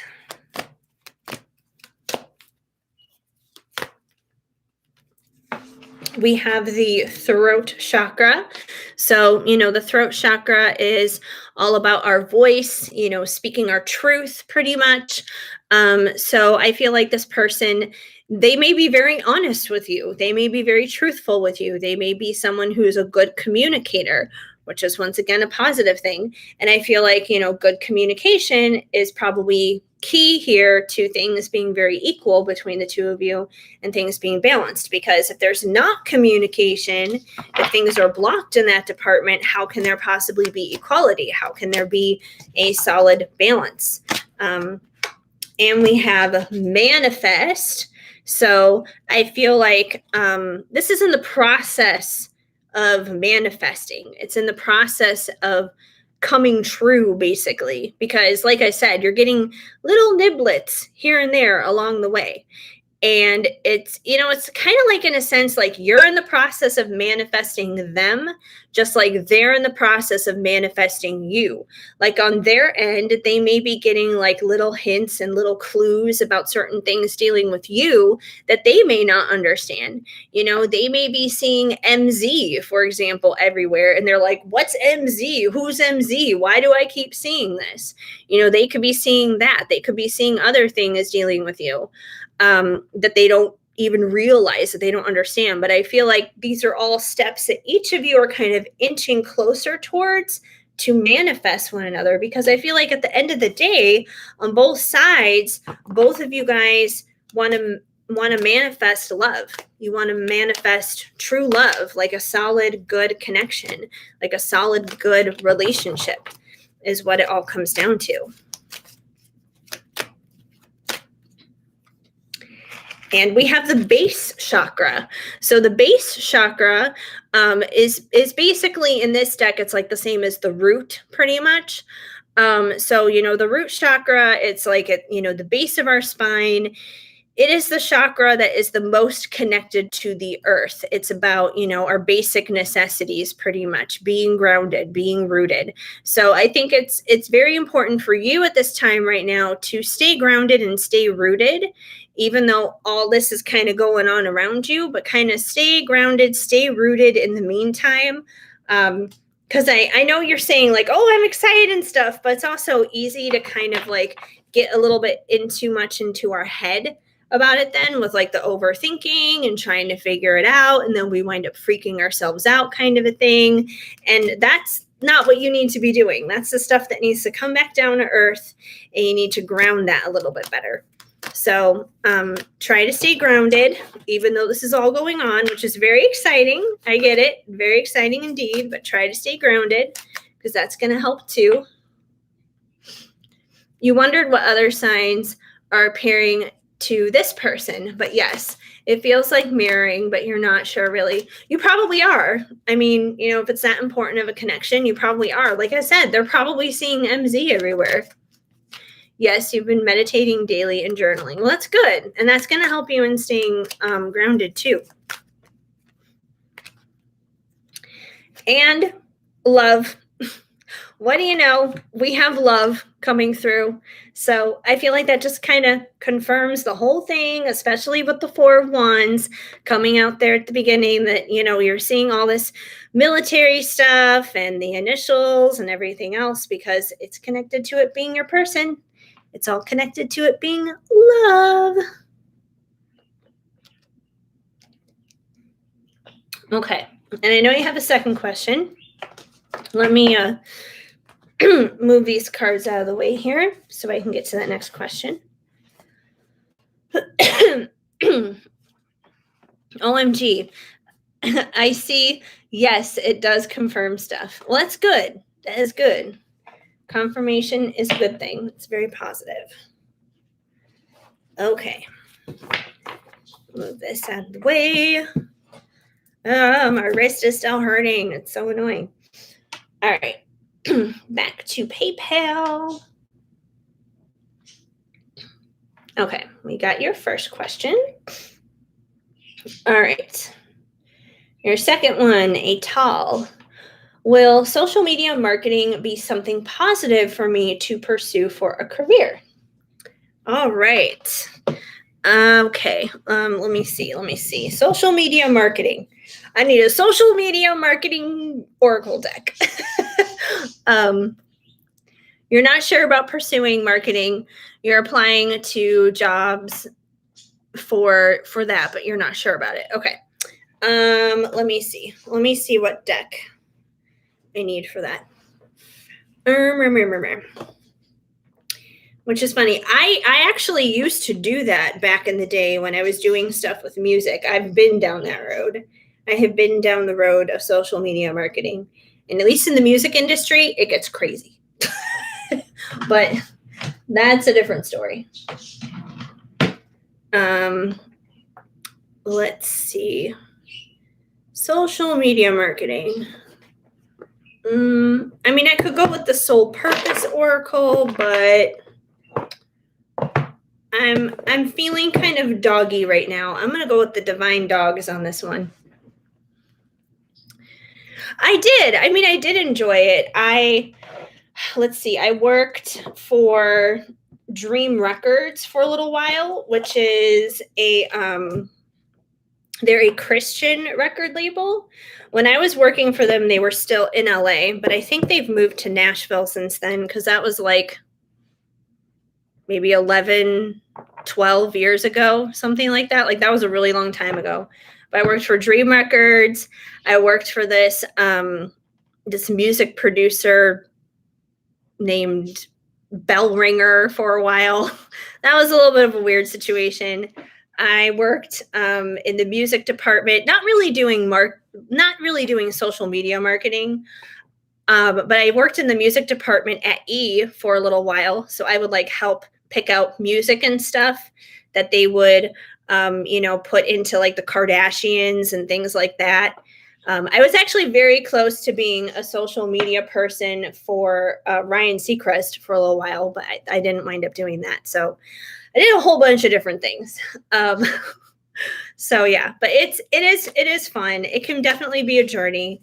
But the good thing about it, like after doing all of that stuff and everything, is, it's very natural. It's very easy for me to just, kind of apply those different things into what I'm doing here on YouTube and over on Instagram and TikTok and all those other places.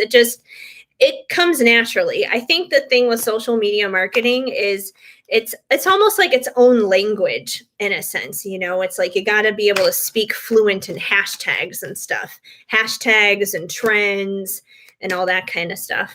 You have to like really know who your target market is, who your audience is. You kind of have to have like an avatar in your mind as to like who it is you're talking to, basically. So a whole bunch of stuff like that. So, but yeah, let's see what comes through. Let's see what comes through for you with social media marketing. And I can only imagine like what it must be like for some companies, especially if they deal with something like not good for marketing. Like, did you hear about Delta Plus? Apparently, like there's a new variant of like the Delta variant of COVID. So now they're calling it Delta Plus. And I went onto Twitter last night and everyone was joking about it, saying like, oh, I want to cancel my streaming service for Delta Plus. I thought that was so funny. I'm like, this has to be a marketing nightmare for Disney and Delta Airlines, because they're both kind of getting a bad rap here right now with this COVID Delta thing. Welcome back, Anthony.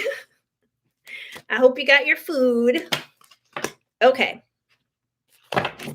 So let me get some social media stuff here for you, Melissa. See what you need to know. We have playfulness, just for fun.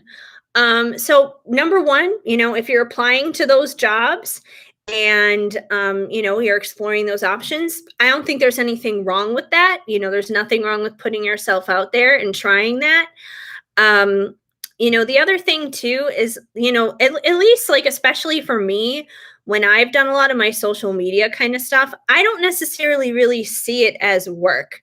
It can be playful, it can be fun, because social media at the end of the day is just interacting with people. It's interacting with people, it's sharing stuff, and it should be fun. It should be something you enjoy.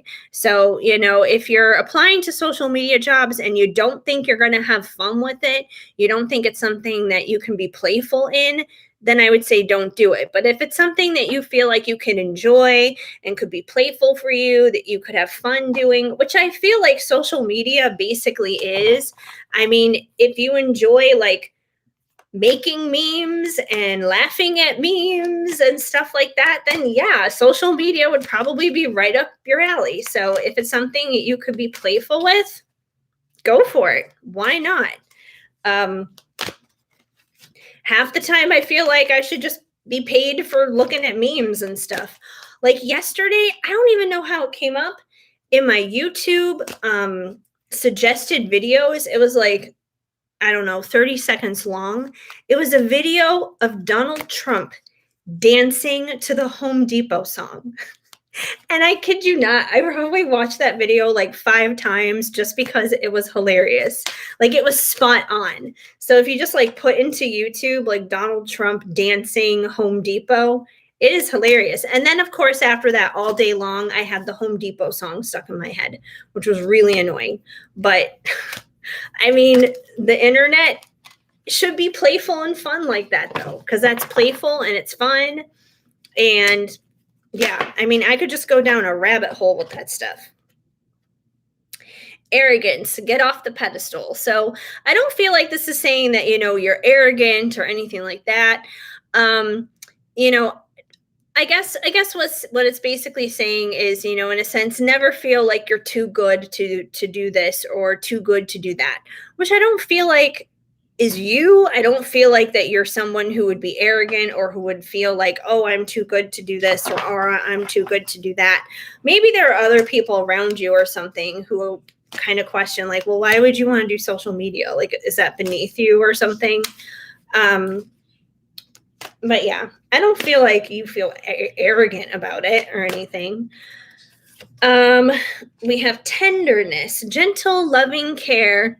And that's another beautiful thing about social media, once again, too, is you can also, come across a lot of people and stories and situations where you just really connect with people and you really bond with people.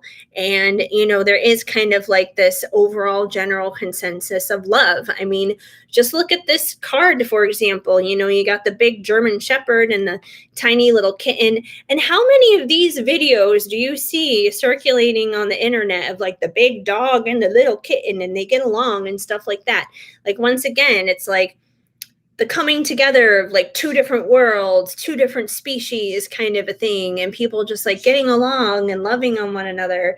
So, just as there are many dark and evil things about social media, there can be a lot of really good things about it too. So I feel like it would be an opportunity for you to connect with others in like a way of caring for them and loving them and being there for them.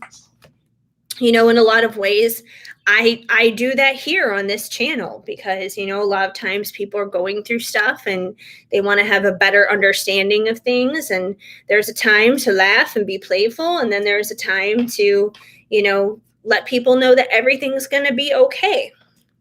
And you also have patience any day now. So I feel like this is kind of just in regards to like the job search as a whole in general, is to be patient with it. You may not find the right job, the right situation that suits you right off the bat. It may take a little bit of time, it may take some effort. But yeah, patience, which is not one of my strong suits, that's for sure. But I get it. Patience is not fun, but you got to keep pursuing, keep trying with that, because it does say any day now. And you have instinct, trust your instinct. So once again, if you feel like social media is something that you would be good at, something that you would have fun doing, something that would suit your talents and your gifts, go for it. If there's a particular job, if there's a particular company that really resonates with you, go for it. Trust your gut. Trust your gut on this. And we also have action. Seize the day. So keep doing what you're doing. Keep putting yourself out there. Keep applying. Keep sending resumes and all the other kind of stuff. Because at the end of the day, it doesn't matter what the line of work is. We're probably going to get more no's than there are yeses, but you don't know until you put yourself out there, until you step out and find out. And I know that in the way the economy is today, they're saying, oh, there's like all these tons of jobs available, but they're all like, super low paying jobs at like restaurants, fast food, retail and stuff like that. And social media is not one of those jobs. Social media is one of those jobs that, you can do from at home. You can do it from an office. It's something that's going to be more than just like McDonald's or something. So the competition could definitely be a little bit more stiff than some of the other stuff that's out there right now. But that doesn't mean that you shouldn't take the action, seize it, trust your intuition, be patient for the results, and empathy. I see and hear you, which I think is really important once again when you're working in social media. The followers that you have and that kind of thing, especially like if you're on a particular brand's account, if you're on a brand's Twitter account or Instagram or whatever it is, you got to be able to see and hear and understand those followers. You got to be able to see and hear and understand your audience. You got to be able to connect with them. You can't just like sit there and put out, whatever it is that you want. Not to say that you can't put out there whatever it is that you want, but you also got to listen to people. And if people are putting in like a certain request to you, like, hey, I'd really like to know more about this. I'd like to know more about that. It's good to respond to them. It's good to listen to them. It's good to understand them. It's good to understand your avatar. And it's funny because, I literally have notebooks full of this stuff. Like when I went to UCLA for music business, there was like marketing classes and that kind of thing we had to take. So, yeah, but that's what I got for you on the social media side of it. I say go for it. Why not? Go for it. It can be a really fun job to do, especially if you find the right fit. So you've been noticing a lot of help wanted signs right now. Yeah, there are a lot of help wanted signs. Like I said, most of them I feel like are kind of like the lower paying kind of jobs, like fast food and stuff. But yeah, empathy. Yes, empathy is important. You usually do that with captions. You write out poems and thoughts trying to connect with people. Well, that's good. Yeah, that's totally good. Yeah, I say go for it. Why not? If you see a help wanted sign and, social media is what they're looking for, go for it. Do it. Do the thing. All right, divine doggies. Back into your box, please. Why are you being stubborn? I don't know. It's being stubborn right now. Okay, another sip of coffee, because coffee is good.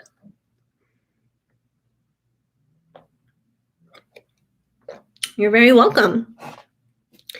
All right, I'm going to check here on PayPal. So, Anthony, I saw that you sent another $10. Did you have another question? Because I saw that came in after Melissa's.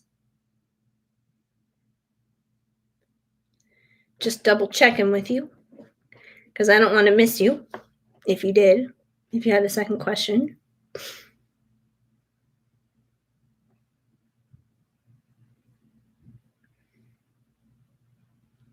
That's so funny. I was just checking Venmo really quick to make sure I didn't miss anyone there, which I haven't. Everything's been on PayPal tonight. And I saw somebody ask where a certain person is. I'm like, what? Is that a question for me? I'm like, no, never mind. That's not for me. That's something completely different, just on my feed. Okay. What's your second question, Anthony? I'm going to try and get these dogs back into their box the right way while you go ahead and write down your second question. All right, come on, doggies. There we go. That's better. Okay.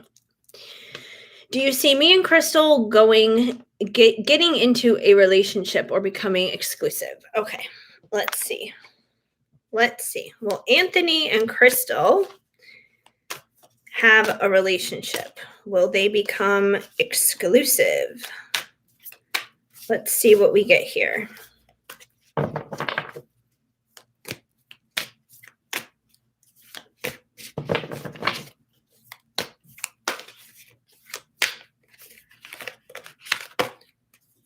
All right, so we have the Page of Wands, and the Page of Wands is it's very similar to that Ace of Wands kind of energy. It's, once again, the passion, the fire, the desire.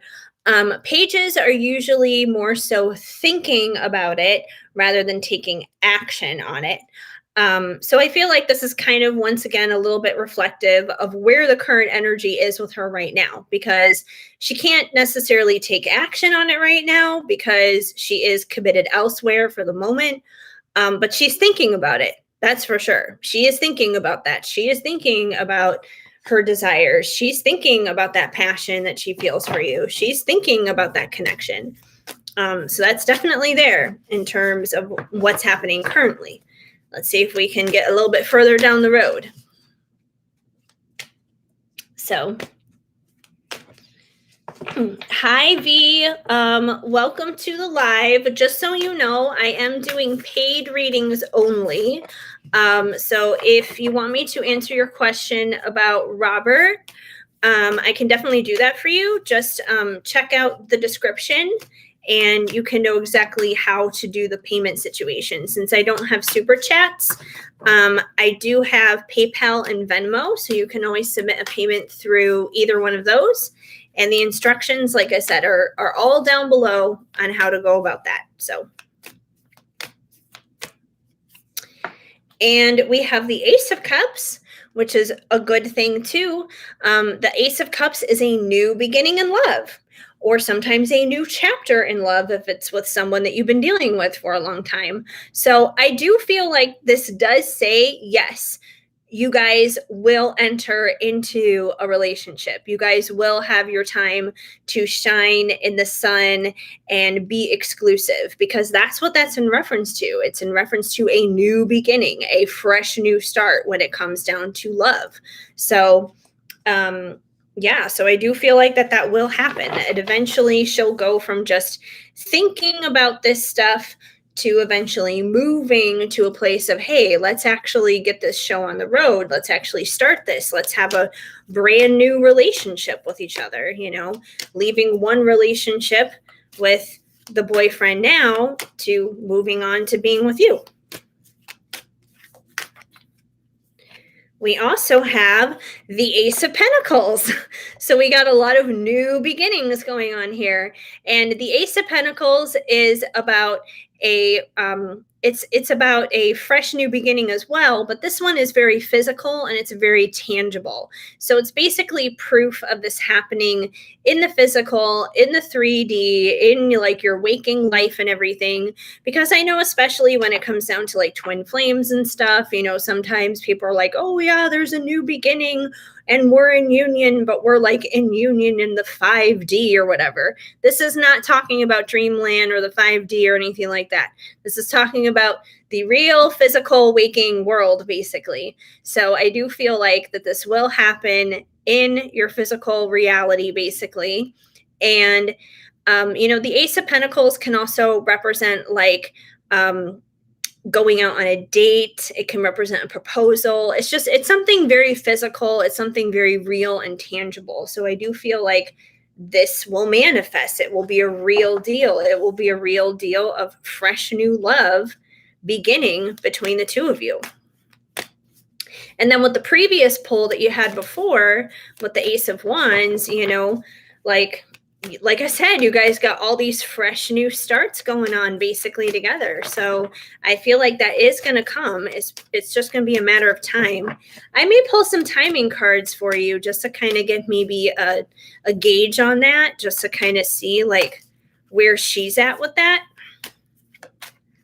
But let's, oh gosh, I cannot make this up. The Ace of Wands is back. So obviously it wasn't done yet. It's like, oh, wait, I'm back again. So you got a new beginning in passion, a new beginning in love, a new beginning in a very tangible and very real way. So you got like all these aces coming out basically. The only ace you're missing now is the Ace of Swords, which would be a new way of thinking, a new way of believing. I feel like if anything, that's what she needs first. She kind of needs to like change up some of her thought perspectives in order for you guys to have all this. But yeah, this is all saying like new relationship, new season, new beginning in love, new beginning in passion, new beginning in all that stuff. So I do feel like you guys are going to have your time. You're going to have your season for this. And we have the Six of Cups. So the Six of Cups is usually actually about the past. It's about a very nostalgic kind of feeling. It can be about the inner child. So one of the things that she may need to kind of work out right now is she may need to like work out her inner child issues. You may need to work out some of your own inner child issues. That could be a possibility as well. But it could be connected to the inner child. Not only that, but the Six of Cups can usually indicate past life energy. So it's like, even though you guys have only had this thing going on for like the past 2 or 3 months, that doesn't mean that like your souls and your spirits don't recognize each other from like lifetimes ago. There were probably lifetimes before the one that you guys are in right now. So I feel like, you know, this connection between the two of you guys probably goes a lot longer and a lot deeper than you probably even realize. Let's see what else we got here. And we have the Five of Swords coming back out. So I feel like that's, you know, once again, just an indication of where she's at currently right now. You know, she's got that internal turmoil going on. She's got that conflict going on. So it's kind of like that same energy coming through again. I don't feel like that's what it'll be like between the two of you when the two of you are together. I just feel like, once again, that's reflecting where she's at right now.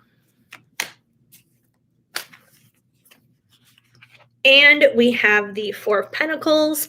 And the Four of Pentacles can be about being a little greedy, a little guarded, just kind of like protecting your heart kind of a thing. And I feel like, once again, in conjunction to her kind of having this internal conflict right now, she could probably also feel like this as of the moment. She could just feel a little guarded with her own heart just because she's confused. You know, she's like, I have this boyfriend. I have these feelings for this other guy. I don't know what to do.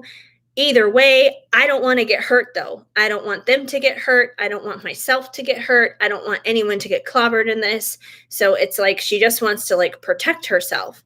And I mean, what's done is done. The emotions are there. Like, she's going to have to face it and kind of deal with it one way or another anyway. But for the moment, I feel like she's trying to protect herself. And we have the King of Cups. So, you know, the King of Cups is somebody who is obviously full of love. He usually is not so great at expressing his love and sharing his love. Now, the King of Cups, you could see him a couple of different ways in this scenario. Like, because he is the king, you know, the king could represent you in this scenario, and the fact that you have a lot of love to give her. But I feel like you're someone who's willing to express that love to her and tell her about that love, considering you're willing to confront her about the situation going on. If anything, I feel like it's more so her. She's the person who's holding back a little bit because she is stuck in a complicated situation, because she is probably guarding her heart and protecting her heart right now. So it's kind of like the King of Cups here represents sides, in a sense, from both of you in different ways. Let me get some timing cards though to see like when this new beginning between you guys may happen. Because like I said, I mean, you got 3 out of the 4 aces here, which is all about new stuff. So I feel like there is going to be an opportunity there for you guys to have that you guys will definitely have like that new relationship, that new commitment between one another. It's just a matter of time. It's a matter of her cleaning up her own stuff. So let's see what we get here. Let's see what we get in terms of any kind of timing or anything else we need to know dealing with that. Yeah, very accurate. Sometimes she shows it, but then she goes a bit cold. Yeah, it's because she's confused. She's confused. She doesn't want to lose you, but she doesn't want to like dive in while she's still in the situation that she's in. We have 1111, awakening union, pay attention. So, awakening union, 1111, once again, I feel like that kind of alludes to the whole twin flame thing, basically. This whole thing could be triggering an awakening within her. And if she is going through an awakening, no wonder she's a mess right now. And she doesn't know exactly like what to say or how to say it or what to do or how to deal with it, because when someone's awakening, they're just a mess. It's like they're just a liquid mush of mess of nonsense. They can't explain how they are to themselves, let alone to somebody else. And she keeps asking about your love language. What is a twin flame? Okay, I can answer that for sure. And if she's asking you about your love language, I mean, first of all, that's a good thing because she wants to communicate those things with you. So that's definitely a positive thing. She wants to understand those things about you. A twin flame. So, loaded question. But a twin flame, it is a connection between 2 different people, typically a feminine and a masculine. And basically you only have one twin flame. Like, I'm sure you're familiar with what a soulmate is. Pretty much everyone knows what a soulmate is. A soulmate has been very popular in like pop culture and stuff for like ever. A soulmate is, a soulmate doesn't have to be romantic. A soulmate is someone where you can have a lot of different soulmates. You can have several different romantic partners that would be soulmates, or you can have friends that are soulmates to you. Family members can be soulmates to you. A dog can be a soulmate to you. I consider my dog one of my soulmates. So, all of that is like every soulmate is like a member of your soul family. Now, typically a soul family member or soulmate is someone who pretty much like resonates on the same vibration as you. Like there's like this unspoken mutual understanding. And it's like, your spirits are just connected in that way. It's like spiritual family. It's like if family, like, you have your blood family. It's like if your genetics had like a spiritual coding to it, in a sense, spiritually, it connects you that way. Now a twin flame is a little bit different from that. A twin flame is like on the next level up because you only have one of those. There's only one twin flame. You don't have like multiple twin flames like you do soulmates. And a twin flame is typically a romantic connection. It's not someone who's going to be your friend or a family member or anything like that. And some people, I don't agree with this. Some people say that a twin flame basically is one soul that has been split into 2, the feminine and the masculine. And it almost makes you sound like you're half of a person in a sense, and then you go around trying to find your other half. I don't agree with that because I believe that every single person is a completely whole individual person, that your soul is complete, that you don't like need someone to complete you or anything like that. I don't agree with that part of it, but I do believe that you operate on like a much higher frequency, like you guys operate on a much higher vibe than you do even with a soulmate. typically there's like a lot of times, especially in like tarot cards and that kind of thing, it's usually represented by a red string that goes from one person to another. It's like an invisible string, basically, where you're spiritually connected to each other, you're spiritually bound to one another, and you're always going to be entering in and out of each other's lives for like all time. Basically, you go through lifetimes in the past together, you go through lifetimes in the future together, and basically you go through these experiences over and over and over again, because it's healing. You're healing one another, you're learning lessons, you're growing as individuals. There's also like sexual chemistry when you come together that is like crazy, like beyond anything like with anybody else. Basically, it's a very unique bond is the best way I can describe it. Yeah, you feel that we always get along and have a good time when we're together. Feels like time goes fast. Yeah, and that's the other thing too. Like when you're with your twin flame, you will feel like you're right at home. You're going to feel like you're right at home with that person. But at the same time, they're also going to kind of like make you feel a little nervous and make you feel a little intimidated and antsy, not in a bad way, but it's like in a way that's going to challenge you in a sense. So yeah, that's the best way I can describe it.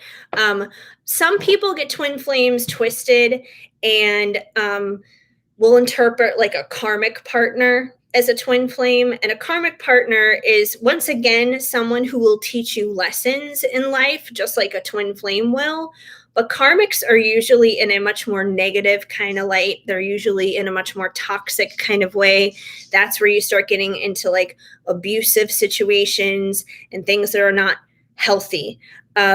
A twin flame situation will always be healthy, though. It's not going to be abusive. The person is not going to be a narcissist. They're not going to be intentionally trying to hurt you or intentionally trying to control you or anything like that. It's going to be healthy and it's going to be divine at its core. And you'll know if it is or if it isn't. You'll just know if it's like just a challenging situation. And, you know, like you could go years without being connected to your twin flame and still come back to them. My person I've been dealing with for 26 years, since I was 14 years old, went 20 years, no connection to him whatsoever. And bam, 2 years ago, he's back in my life. So, you know, there are certain situations you cannot necessarily just describe. It's a very unique situation for sure, but you'll know because it's like there's just one person who will fit that description. Nobody else will, not even a soulmate. And soulmates can come pretty close because soulmates, you know, are healthy and good connections too, you know. But yeah, soulmates are typically easier though. Soulmates are not like as crazy with the lessons and the insanity. They're a little bit more chill. It's kind of like if they were amusement park rides. A soulmate is like going on the teacups, and a twin flame is like a super intense, hyper roller coaster ride. That's the best way I can describe it. So let's see what else I got here for you for some timing, dealing with her, see what's going on.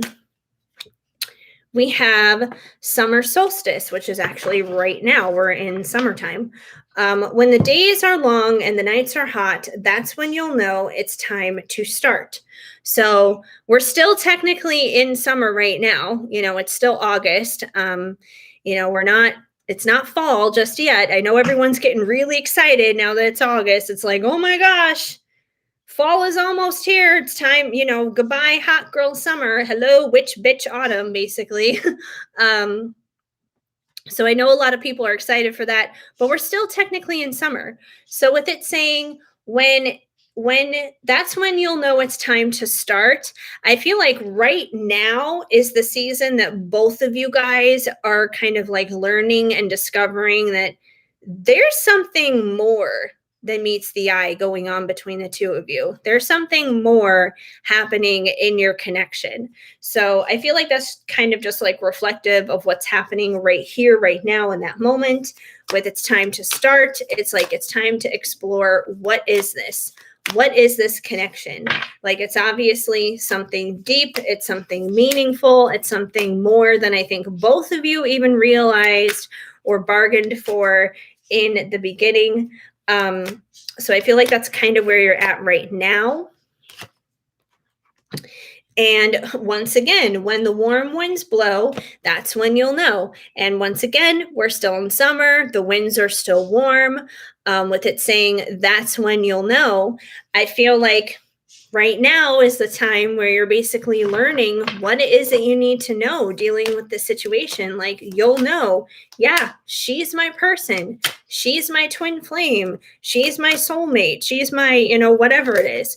At the end of the day, I also always tell people that, soulmates, twin flames, they're also just titles. They're also just labels at the same time, because it's like our own human, very finite brain trying to understand and verbalize what these connections are. And because they are so intense, it's hard to put that into words sometimes. So, label it whatever it is that you want to label it. At the end of the day, I feel like at the end of the day, you're learning, you're knowing that this is something that's intense, that's something big. You also have 1010, shifting timelines, wholeness, and completion. So with wholeness and completion, I feel like, there is going to be completion in this. There is going to be wholeness in this, that you guys will find wholeness within yourselves first through this experience, and then wholeness within one another. And with there being completion, I feel like the completion is going to be basically like, that Ace of Cups, Ace of Wands, Ace of Pentacles, that new beginning of the two of you guys coming together. And we have, when darkness is fighting to overcome light, expect the rebirth of death into life. Fall equinox. So obviously fall is the next season coming up. So maybe by the fall, you will start to see a shift. You will start to see things change, because it says expect the rebirth of death into life. So I feel like, in a sense, she may be kind of having to go through like this death process spiritually and in her connection with the other guy, in order for there to be new life birthed into a situation with you, in order for her to have a new beginning elsewhere. And so she may wind up doing that sometime during the fall, because that's the fall card. Let me get one more for you, though.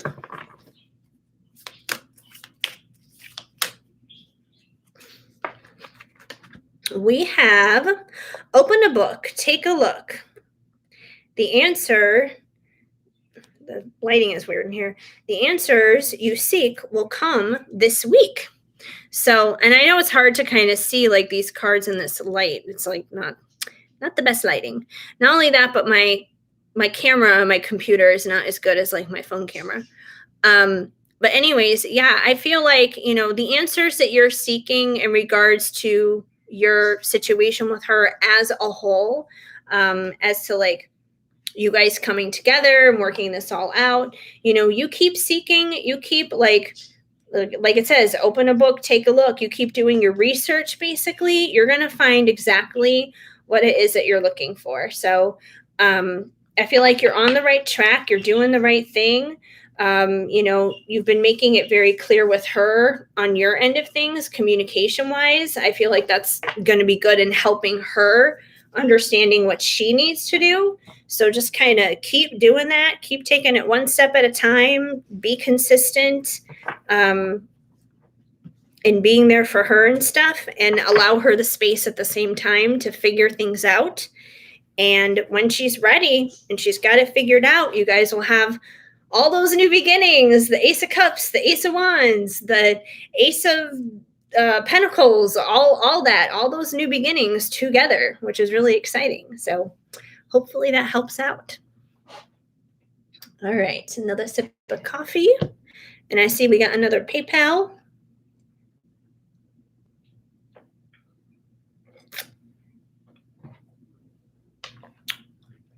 Okay. PayPal. Yeah, that was a lot of aces.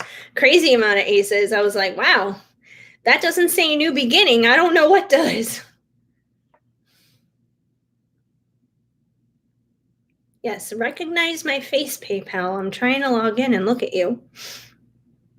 All right, Melissa. Can you give me insight to why this long blonde hair guy, oh boy, long blonde hair guy with blue eyes keeps appearing to me in my dream? Well, I'm not a guy, but I have long blonde hair and I have blue eyes. Anyway, this is a star seed reading, maybe from the Pleiades. Could be, considering the description. Can you do an oracle deck to see what he wants to communicate to me? Feels important for my spiritual growth. Okay. Well, I mean, I'll definitely pull oracle cards, but you ordered a Venti, so I mean, that's tarot and oracle together. So I'll pull from both.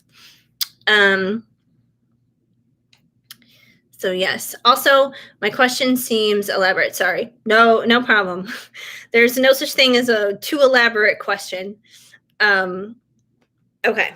So let me move that deck out of the way. Okay. Let me get these tarot cards, and I gotta think about what oracle deck I want to use. We'll see what comes through in the tarot cards first, and decide from there.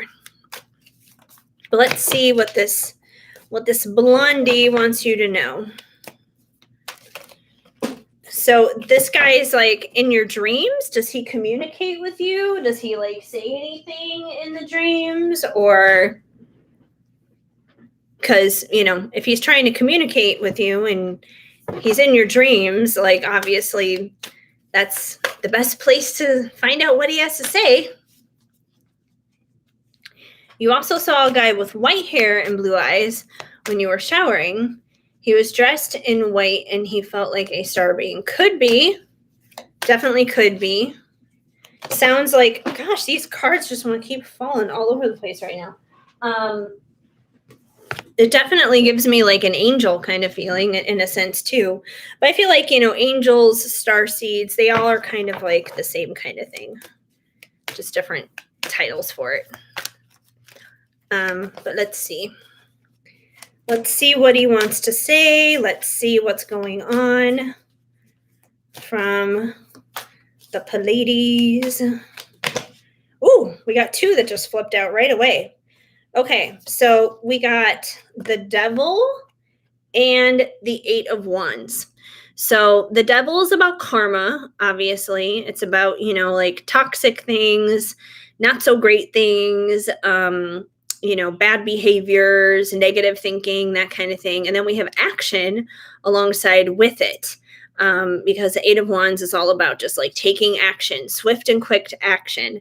So I feel like this guy may be trying to tell you that you need to take some swift and quick action to remove some karma in your life, because they're never going to show up and be there to try and communicate to you to like hurt you or to bring karma to you. If anything, they're going to want to try and help you clear that stuff out. So he's probably there trying to tell that to you, like, hey, Melissa, you've got some like not so good thinking going on. You've got some negative thought patterns here, and you need to take some action to start clearing that out. If you want to live your best life, if you want to, experience certain things, if you want to, have certain goals and dreams and that kind of thing come true for you, then you got to clear some of the gunk out before you can do that. You got to kind of spiritually rotor yourself. He did say something odd. He said, "My, aren't you beautiful?" He smiled. I got so angry and I told him off and left, but he took a flower and placed it in the fence of my house after he left. Then I got the flower and it was a rose. Well, maybe that's part of the issue. Maybe he's trying to tell you, like, the karma here is maybe how you see yourself.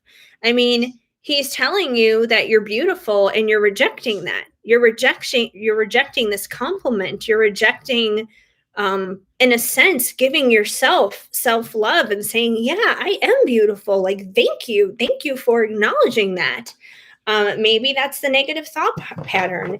Maybe that's something that he wants to wants you to clear up. Maybe that's why he left the rose behind, to let you know, like, hey, you're beautiful like a rose, basically. Let's see what else we have here. Oh yeah, this makes sense. We have the Four of Cups. So the Four of Cups is a very stubborn kind of energy. Um, so, the unicorn here is very fixated on these three cups that are right down here, and it's being presented a fourth cup. And usually, whatever's in the fourth cup is a good thing, it's a positive thing. And for whatever reason, we get stupid and we reject this good thing that's being offered to us because we're too busy fixated on crap down here, basically.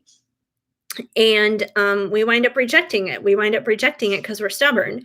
So I feel like this is the equivalent of, here he is offering you this rose, letting you know that you're beautiful, and you just reject it. And you basically tell him to F off. And be just like, no, I'm not. Get out of here. Kind of thing. And you would rather focus on whatever's happening down here, which is probably not anything that important. So this may have to do with self-love. It may have to do with how you see yourself. Yeah, I did reject it. I don't do well with compliments, especially coming from a guy. Well, that's the thing though. As a feminine, you gotta get warm and receptive, because the thing is, if you're not being warm and receptive, you're gonna come across more so as the ice queen. You're gonna come off as like that queen of pentacles, or not queen of pentacles, queen of swords. You're gonna come off as that queen of swords who's very guarded, who definitely protects herself. She's not approachable. She's kind of bitchy. She's not approachable. And if you want to attract in a divine masculine, and not just any divine masculine, but a divine masculine who is confident in himself and who is basically a man of higher value, a man of higher worth. If you want to attract that guy in, whether it's military guy with the initials or somebody else, but if you want to attract in like that genuine, good, true, and real love, you got to be open to receive it. And the best way to be open to receive it is to be warm, to be receptive, to be open, to be available. That doesn't mean that you let anybody just walk in and trample all over you. No, but that means that you accept compliments. And it's like, even if you were, say at the grocery store and there was a random stranger who paid you a compliment, that doesn't mean you have to go out and date that guy or anything like that, but just accept the compliment. Accept and be just like, thank you. I hope you have a good day, and carry on with your day. It's an energy thing is what it comes down to. So you may have to get more comfortable with accepting those compliments and simply being warm and receptive, because that's what draws in a good quality guy. The assholes are not going to come in for that kind of stuff, because they're the ones who are usually the emotionally unavailable ones, the ones who, will ghost you and not talk to you and stuff like that. But the ones who are healthy and good, they're going to want to come in and be drawn in and be attracted to that. So yeah, I feel like this has to do with your own self-worth and your own self-love and being open to that.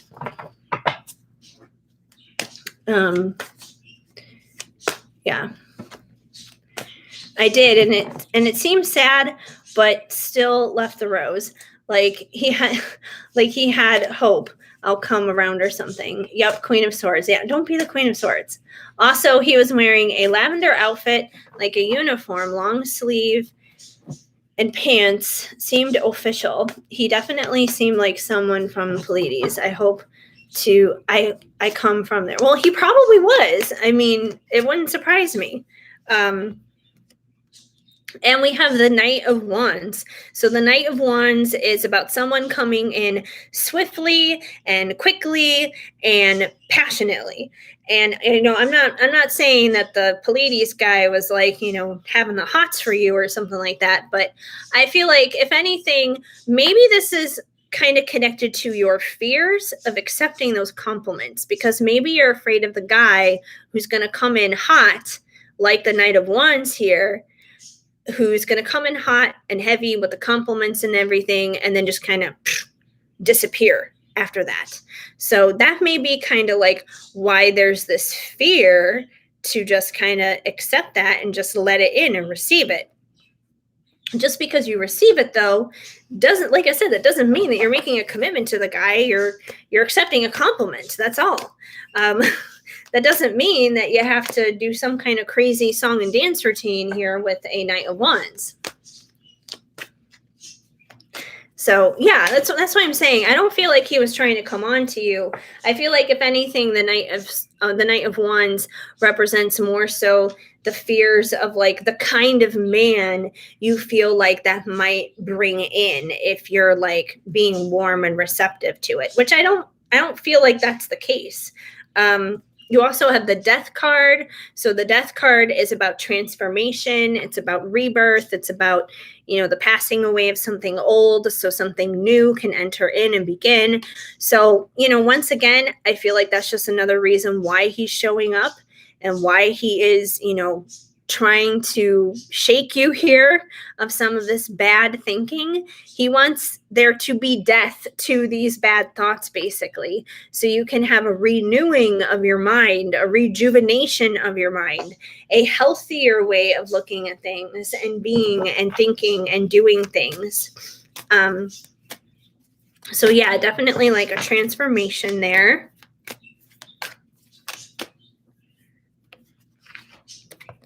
And we have the Empress. So I feel like he was also there to remind you that you are an Empress. You are the embodiment of all those queens. Yes, there is some Queen of Swords who's there, obviously.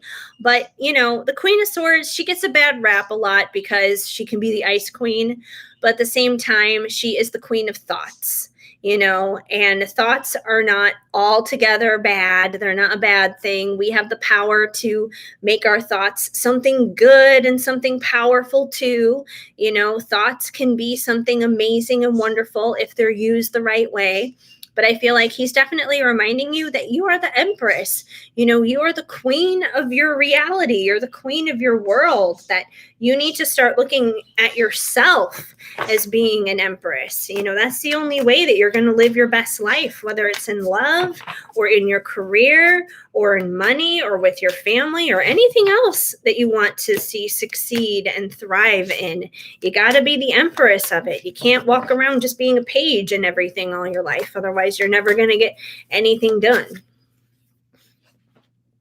And we have Judgment. So, Judgment is about like a final decision, like a final judgment call. So I feel like, he's trying to shake you here and rattle your cage a little bit so you can make that judgment call in regards to changing this.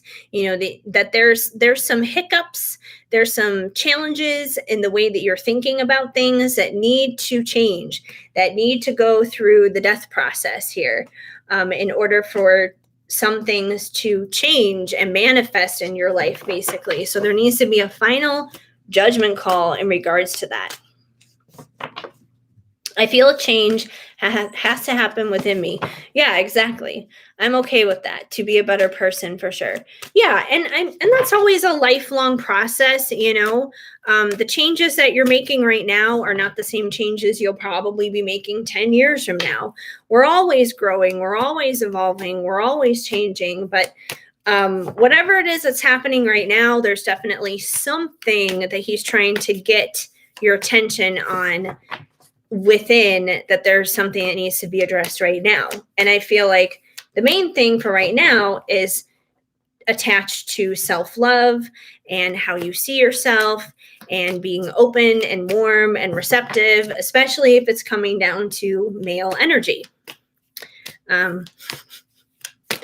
which is funny because I myself, I'm kind of scared to go through this cycle. I don't know if you have the pattern app at all, but I have the pattern app and I have this cycle that's going to be coming up that is about letting go of old relationships.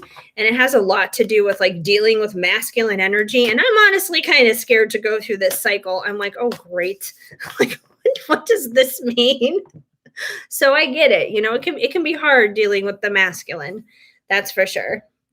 And you have the Four of Swords, which is about like laying down that sword to just rest and chill. And you know, even if you have this change that you have to go through, this transformation, even if there is some action here that you need to take, can I pick you up card? Even if there's some action here you have to take to kind of kick karma's butt out of your life. Like, you don't have to do it coming from a place of strife. You don't have to do it coming from a place of struggle.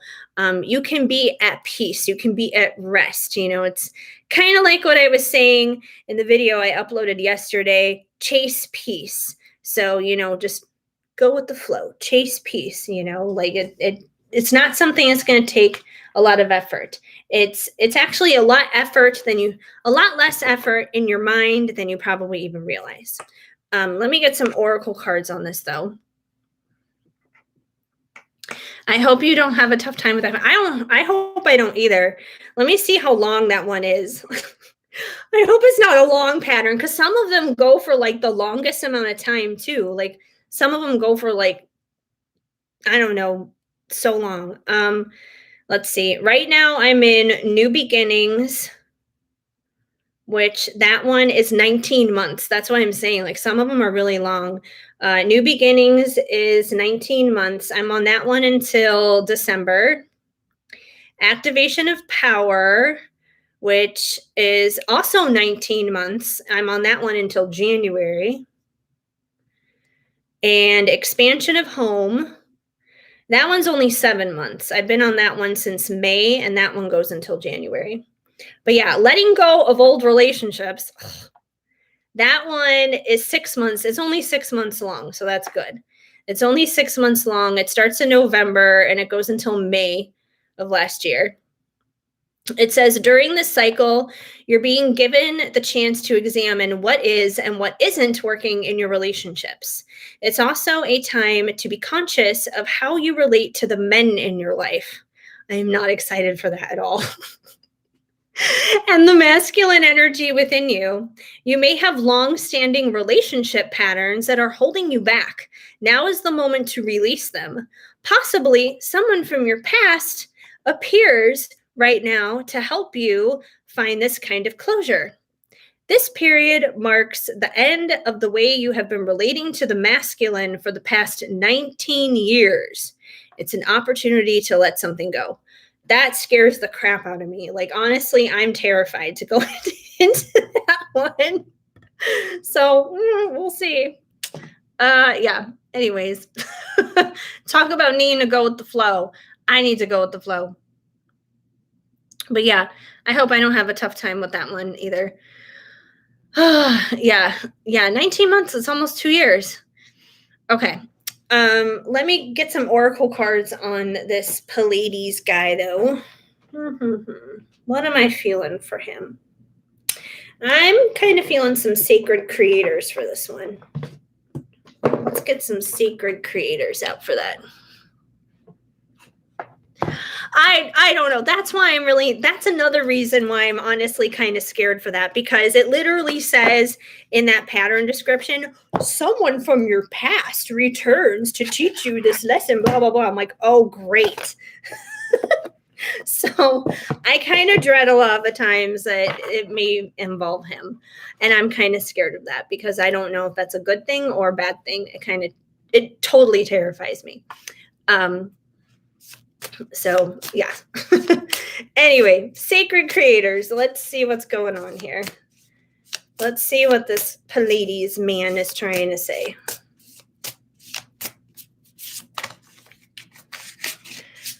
I hope it does too. I don't know. We'll see. Every time I go out, Yeah, every time I go out, I wind up driving by his work and I'm like, nope, I'm not going there. People keep telling me to go there. I'm like, I'm not going there. I'm not going to his work. I'm going to avoid him. He's avoiding me, so I'm going to avoid him too. We'll just avoid each other and just look at the big elephant basically sitting between the two of us. That's the way I see it. Soul on fire. So you got soul on fire here. So with soul on fire, I feel like that's kind of about like your soul following your passions, your desires, whatever it is that lights your soul on fire. So he probably also wants you to do that, to do more of what lights your soul on fire, do more of what makes you feel good. It makes you feel alive and, just brings you to life on the inside. So that may not necessarily be completely connected to like the self-love thing, but naturally I feel like the more we love ourselves, the more we're going to want to do the things that we're passionate about, do the things that really light us on fire, because it's like we're not going to want to feel dead inside or anything, because we're going to love ourselves too much to do things that involve with playing around with dead things. No one wants to play around with dead things. And we have manifesting and doing. So, and doing really kind of caught my attention here with the Eight of Wands, because the Eight of Wands is definitely doing, it's taking action. So, a part of manifesting for you is taking action, obviously, and breaking off the karmic patterns, the karmic cycles, the negative thinking, all that kind of stuff, and just doing whatever it is that you need to be doing. Like, for example, if you want to go out there and apply for those social media jobs, for example, keep doing that, keep taking those actions. It's about taking action in a lot of different ways, taking action towards the things in our lives that we want, and also taking action in our lives towards cutting out the things in our lives that no longer serve us and don't help us. It's like a healthy combination of doing both. But either way, there's action on both sides. So we have Creator Earth. So you definitely have some creative energy inside of you. And I feel like it's definitely very grounded because we have that earth kind of energy. So definitely, I feel like the more grounded you are, in a sense, the more your creative juices are going to flow. So he may be trying to tell that to you too, especially with like the doing stuff. I feel like whatever it is that you're supposed to be doing, it probably involves doing something creative. And even doing social media can be very creative. I mean, look at memes, for example. There are some genius ones out there, and you can't just like make those up without being creative on some level. Unstick the stuck. So, once again, with the karma and everything that came out earlier, I feel like he's trying to unstick you from the areas in your life that you are stuck. He's not showing up just for his own existence. He's not showing up just to be there for show or to give you a hard time or anything like that. He's there to help you, is what it comes down to. He's definitely there to help you. It wouldn't surprise me if he's like one of your angels, one of your guides. He's probably someone who's always been there and has always been helping you, is what it comes down to. But yeah, he's trying to get you unstuck. He's trying to unstick you from the areas that you may get stuck in your life, from the karmic loops in your life. And one of them probably appears to be the self-love angle.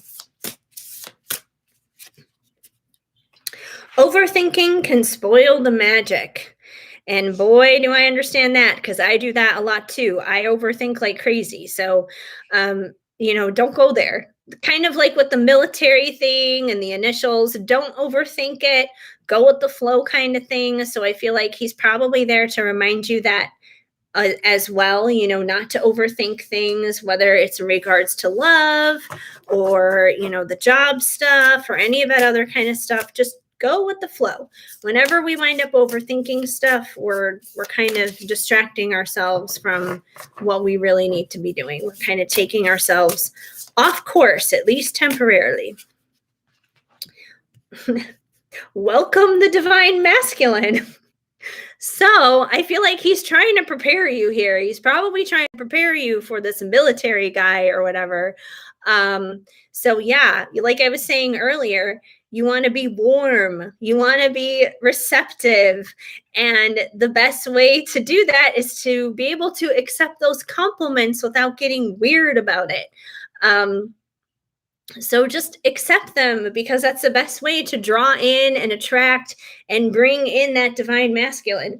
So it does seem like, this guy is showing up to you to, try and teach you a few things and help you understand a few things here, dealing with that masculine energy, which I understand. It's awkward and it's uncomfortable sometimes. Yes, a guide can only connect via dreams because I'm not very developed with my psychic abilities. OMFG. I'm going to destroy him. Haha, kidding. That's so funny. Yeah, no, he's definitely always there with you, though. Keep developing your psychic abilities, and you'll probably see him pop up in more ways than just your dreams. That's for sure. And we have bliss is worth creating, not for, from. Interesting. This is really weird because they have the word from crossed out and then the word for crossed out, and then it's back to from again. So anyways, I feel like basically what this card is saying here is I feel like it's scratched out and then it goes back to from, because it's like a reminder, like an emphasis of bliss is worth creating from. So create from your happy place. When you are creating whatever it is that you're creating, create from a place that makes you feel good, create from a place that brings you joy, create from a place that brings you peace. Like I said, peace is what we should be chasing after. Peace should be our end goal. Peace should be what we're striving for, no matter what, whether it's in love, whether it's in our careers, whether it's in our other relationships in our life. Peace should be the base of all, which is where bliss is, happiness, joy, love, all that kind of stuff. So definitely be creating from that place, because it's like when people create from a place of like unhappiness, that's when it's like havoc and chaos and insanity begins to show up, and no one has time for that. Makes sense. The people from Pleiades balance between masculine and feminine energies. I heard this from a Pleiades videos, but who knows? I feel like pretty much all of them are pretty balanced in general. Just because human beings, we kind of suck and we're not balanced with anything. So I feel like anyone is basically more balanced than us. But that's probably accurate, though. That's probably right. But yeah, that's what I got for you, dealing with the Pleiades guy. So start listening to him. Don't ignore what he has to say, because he's trying to help you. So don't sass him. If he gives you a rose, say thank you. If he tells you you're beautiful, you're pretty, or whatever, say thank you. Just receive it.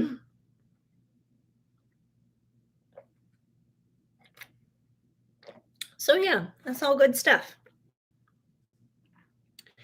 Yay, the aliens. Yeah, seriously. I mean, I know that there's like a lot of stuff out there in the news about like, oh, the UFOs and this, that, and the other thing. As far as I'm concerned, the aliens come down here. Please just take me with you and get me off this planet, because this planet is stupid.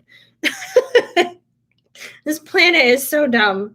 I'm so over this stupid planet.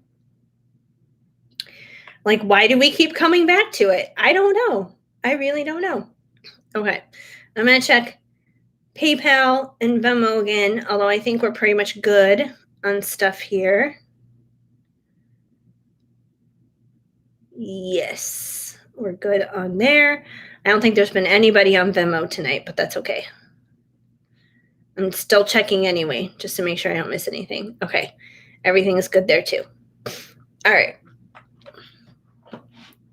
Hi, Elizabeth. Welcome, welcome. I agree. I want to visit other places, not just Earth. Well, unfortunately, the only people who are visiting the other places right now are billionaires. So I don't think that's going to be happening for the rest of us for a while.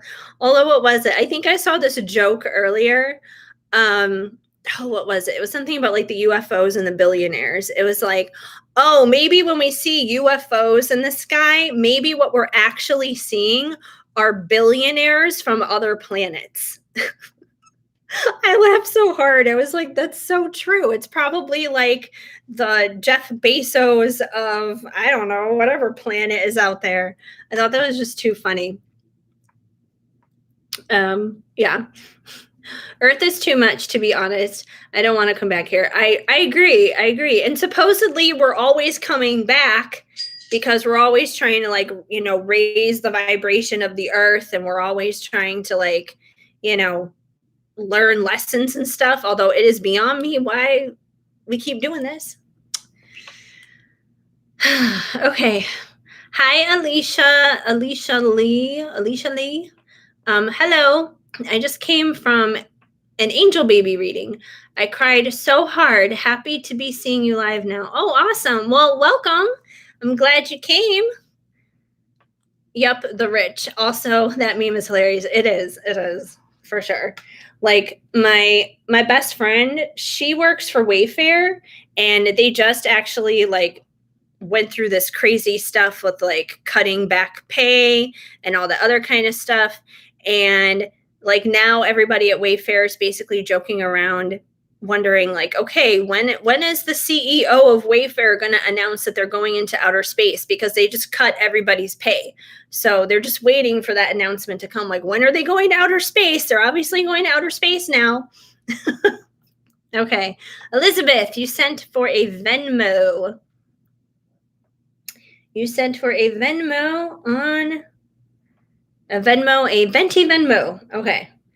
I'm just checking really quick. You're glad that you just came in, because I think I was gonna like cut out of here soon because everything's kind of dying down. But let's see. What would you like to know, Elizabeth? What's your question? Yeah, they totally cut their pay. Not in terms of like their hourly pay. It had a lot to do with their bonuses. But like she's literally losing hundreds of dollars in her paycheck because of these bonuses that they've cut out. So it's been like a huge issue.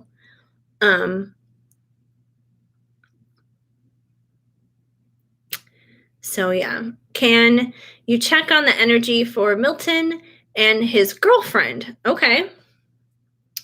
Yeah, it's definitely messed up. Yes, messages from your future baby spirit. Oh, that's so awesome. That's so cool. Yeah, I wasn't doing spirit baby readings tonight or anything, but I have a spirit baby pick a card, and it's definitely like blown up and gone crazy basically. But hey, any way I can help people, that's awesome. Okay. I was just saying, you know what? Hold on. I'll put it in the before I start your reading here, Elizabeth, really quick. I'll put it in the chat, the link to the spirit baby reading. It's a pick a card. It's like the only spirit baby reading I've done so far. Why can I not get to my own channel right now? Okay. Copy link. And paste it there. Boom. That's the spirit baby reading. So that's the pick a card I did on spirit babies. And it's seriously like, I don't know what I did. I just put in like the usual tags and all this other kind of stuff on this video.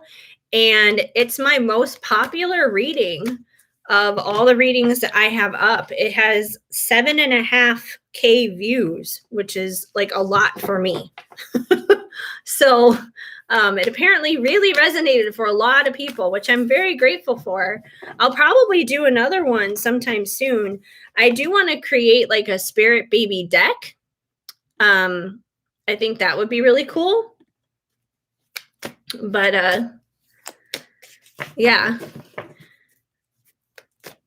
Oh, well, that's awesome. I'm glad you were very blessed that I did that reading. That's awesome. I'm glad that it helped you. Like, I was not expecting it to resonate with so many people, but I'm glad it did. Like, obviously a lot of people really needed to hear those messages. So, whenever I start a reading, like before I get into like a pick a card and stuff, I always pray over it, for whoever's meant to come to receive it, that they would, and it would be a blessing to them. And there were apparently a lot of people who needed to hear that message. So, yeah, I mean, you can ask any question you want. You can ask about spirit babies, whatever, You can ask, what should I have for dinner tomorrow night? I'll try to help you with whatever I can. Okay, but back to Elizabeth here. I know you're waiting patiently on Milton and his girlfriend. Let's see what the energies are between those two. Let's see. All right, so we have the King of Cups. So the King of Cups is somebody who is filled with love, and usually they withhold that love is the thing. So I do feel like he does have emotions for her. He does care for her. Like, I know he's obviously connected to you, and you guys have, your own dynamic going on. But considering she is in his life right now, she is serving some kind of purpose, some kind of lesson for him that he must learn from.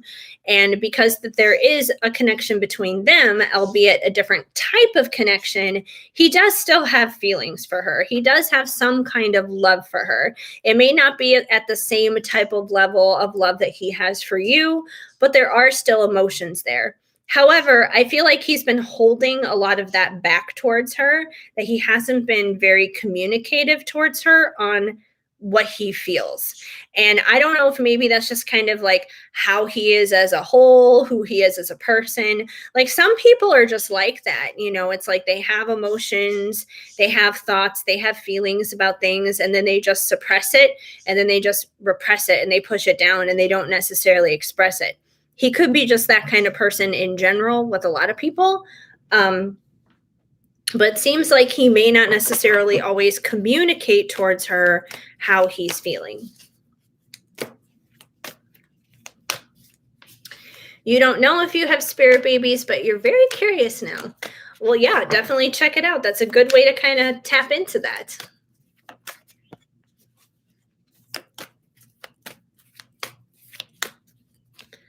And we have the Hanged Unicorn.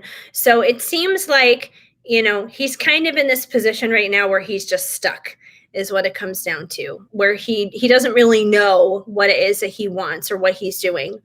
The good thing about the Hanged Unicorn is when we're in this position, our perspectives and our thoughts are probably changing about things. So whatever he is feeling, whatever is going on dealing with the girlfriend, he may be changing his perspectives. He may be changing certain points of view when it comes down to her. But it's definitely not a card of a lot of action, that's for sure. So I don't think you need to worry about him like trying to take things to another level with her or anything like that, because he's just kind of hanging out. He's just kind of like seeing where things go. But the Hanged Unicorn is also like definitely a time of transformation. So he may not exactly be feeling the best in the connection with her because of that, because he could be dealing with just a lot of his own internal transformation right now, mainly because of the fact that his perspectives are probably changing. And it could be a little scary, especially if it's not aligning with staying with her. But let me see what else I get here. Then we have the Knight of Pentacles. So the Knight of Pentacles is, very slow, very steady kind of energy. It is an action card, though. So I feel like the progress of whatever it is he's trying to figure out, it's a slow process.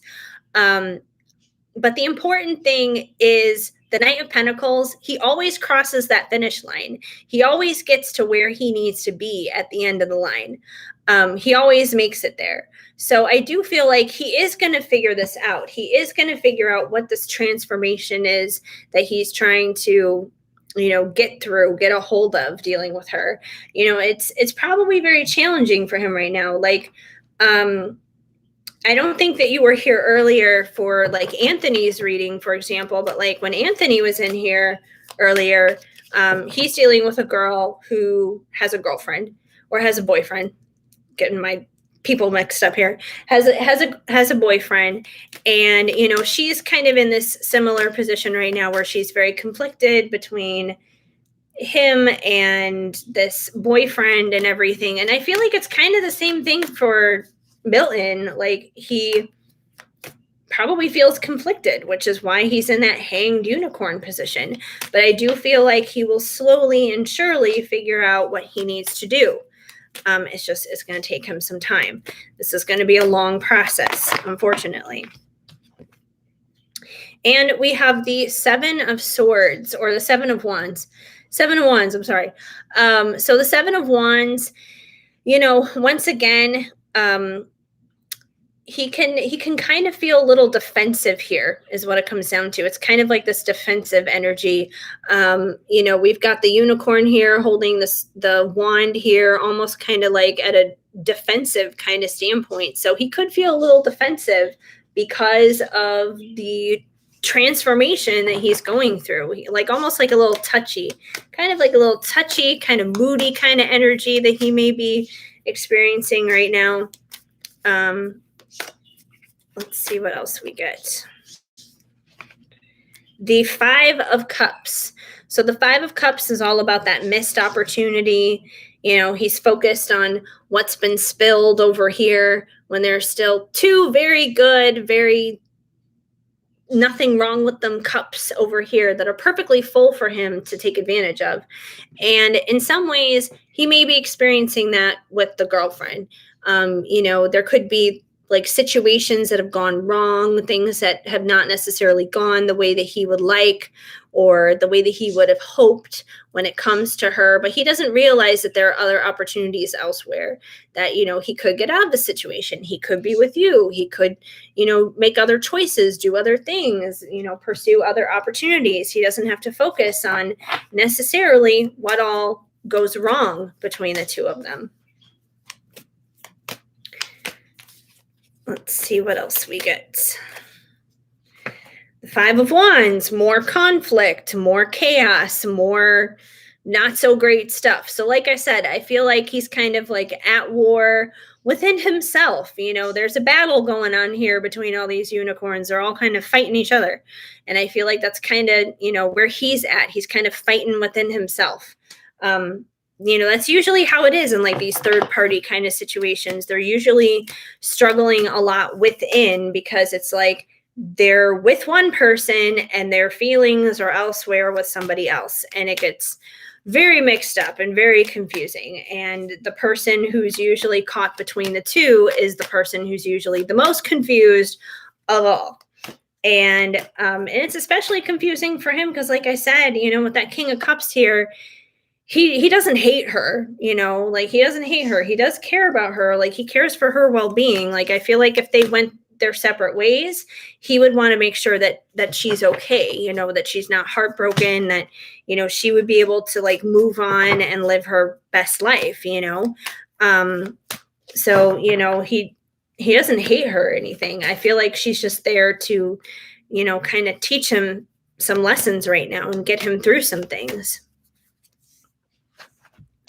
And we have the Three of Pentacles. So the Three of Pentacles is about, building something together, coming together to work on something, and that kind of thing. So once again, I feel like in regards to the two of them, this is ideally what he wants. He wants to like work together with somebody to build something with them. That's probably what he would like to do when it comes down to things dealing with her. But we still have like that third element there though. There are still 3 unicorns here. There's not just 2, there's 3. So I don't think he realized he can't necessarily like build a future with somebody else if he's still carrying around feelings for another person. So he still has that tripping himself up. But I feel like regardless, he wants stability. He wants to build something stable. It's just he doesn't necessarily know how to do that right now with the fact that he's kind of stuck in between the 2 of you guys. Like, it just doesn't work. When there's a situation like that, it's kind of like everything's at a stalemate. Everything is at a stalemate until there's this, the 10 of Swords, which is about a painful ending. So unfortunately, as long as he's kind of going about this, kind of deceiving himself in a sense with, trying to build something together with her, which isn't exactly working very well when he, is all, kind of hung up on certain things and looking at missed opportunities and feeling disappointed and conflicted on the inside. If he doesn't address it, it's eventually going to lead into a painful ending when it comes to her, which is not going to be easy. I know the tower didn't come out, but it could even be like a tower moment. So he's got to figure it out, and unfortunately you're not the one who can show that to him or teach that to him. He's going to have to figure that out for himself. But let me get you some oracle cards to see where he's at with her. Okay, we got the solar plexus chakra that came right out, and the solar plexus is, basically like our gut instinct, pretty much. Like, it's our intuition is the best way I can describe it, because it's, right in like our stomach area. And so whenever I see the solar plexus card pop out, I always think of like, trust your gut.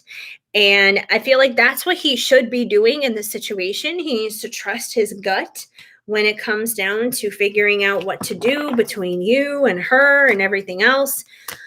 But he's not really doing that. He's not really trusting his gut. I feel like he's buying more so into like his fears and his thoughts and stuff like that. We also have change your focus. So he may need to change his focus when it comes down to things dealing with her. He may need to, look elsewhere, basically. Or more so, I would say, like, look within. I feel like he needs to look within. Maybe he's kind of like looking externally for the answers on what he should do, on how he should handle things with her. But external is not where he's going to get those answers. So I feel like he needs to look within. He needs to change his focus, because his focus is kind of like all over the place right now. It's a little erratic. And we have the crown chakra. So, the crown chakra sits, right up here, right atop the head. And, it's basically where we're receiving all of our downloads. It's basically where we're most connected to the heavenly realms, pretty much. So once again, this is probably something he's ignoring. I feel like it's something he's not really fully tapped into. Like, he's getting the downloads. It doesn't stop them. Like, they're still there. Like, I'm sure he's getting them, but I feel like he's not really paying attention. We've got 2 chakras that have come out already, and these are probably 2 chakras that he probably needs to actually work on, is what it comes down to. He needs to tap into what he's receiving with the crown chakra, and then he needs to trust what he's receiving with that solar plexus. And the only way he can do that is if he changes his focus, because whatever he's focusing in on right now is not helping him. And we have rebuild. So it's funny, because the rebuild card is actually kind of the equivalent to the tower card in a sense. So like I said, he may wind up having a tower moment when it comes to her, because it's funny, he wants to build things. He wants stability. He wants like a solid partnership. He wants that. But if he's going to go through a painful death here, if he's going to go through a painful situation with her, he may have to find out that what he wants to build, he may have to build elsewhere. He may have to build not with her, that he may have to figure things out here and actually face up to things and own up to things when it comes down to you. So, he may be off for like a rocky road up ahead of him. Things may not necessarily be the easiest here. Let's see what else we have. And we have love abounds. So, once again, I feel like he is someone who has a lot of love within himself. The first card that came out here was that King of Cups, someone who's full of love. We have love abounds. So I feel like he has a lot of love inside of himself that he wants to give. And there are probably ways he probably does try to express that love to her. He may not be the best at it because he just may not know how to communicate that very well, but I feel like he has a lot of love inside of him. She may not be very good at receiving love. That could be another one of the hangups too, that he needs someone who is going to actually be receptive to that. But I do feel like he is someone who has a lot of love within himself. And we have heal, which is probably the most important key factor here. He wouldn't be in the situation that he's in right now if he didn't have something to heal. Same thing goes for you. If there was nothing to heal, then you guys would probably be together. Like, there wouldn't be a reason to have a third party. There wouldn't be any reason to ask any of those questions. So I feel like the healing process is very much still active. It's very much still going on. So there are lessons that he's learning in the situation that he's in with that girlfriend, and he's not there yet. He's still in the process of figuring it out. He's still in the process of healing. And I think, most importantly, rather than focusing in on his energy with the girlfriend, it's probably more important for you to focus on, yourself and what you need to heal and what you need to do for you. Because the more you do that for you and you don't worry about what's going on with the girlfriend or with Milton, it's going to make things better in the long run for you, regardless of what he does, regardless of how things go. You have a second question. Should I move on from this connection? I've seen no forward movement and it's getting a little discouraging. Well, I can definitely tap into that. And like I said, he's kind of stuck in that position right now. It doesn't seem like he's moving just for himself. That's for sure. But I will find out.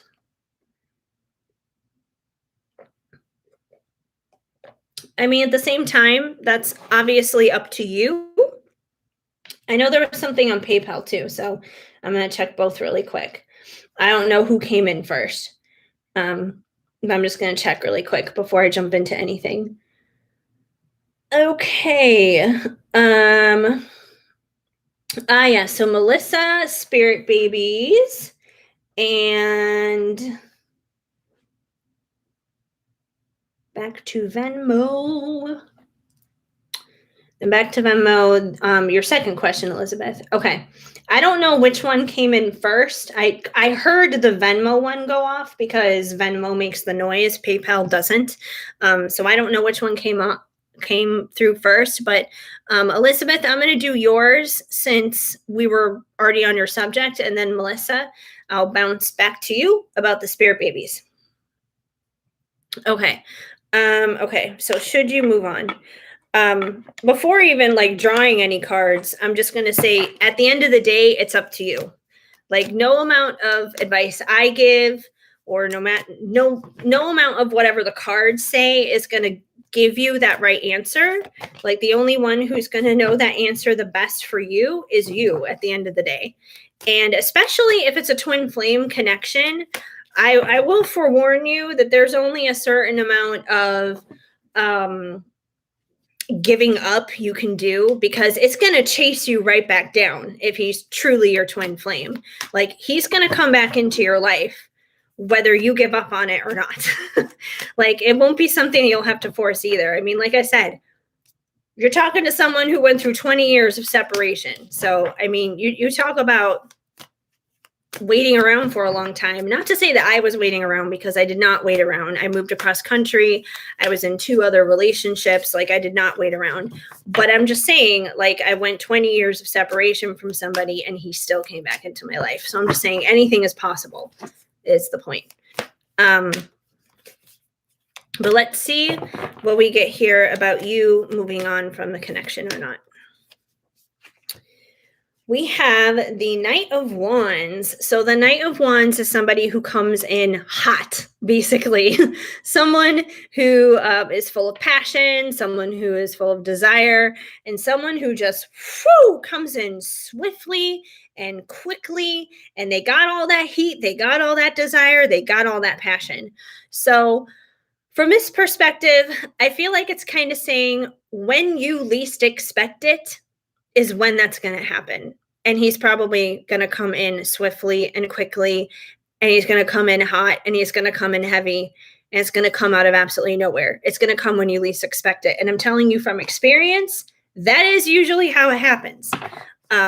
When you're not thinking about them, when you're not doing readings, checking on them, when you're not checking on the status between, them and their girlfriend or whatever it is, that's when it happens.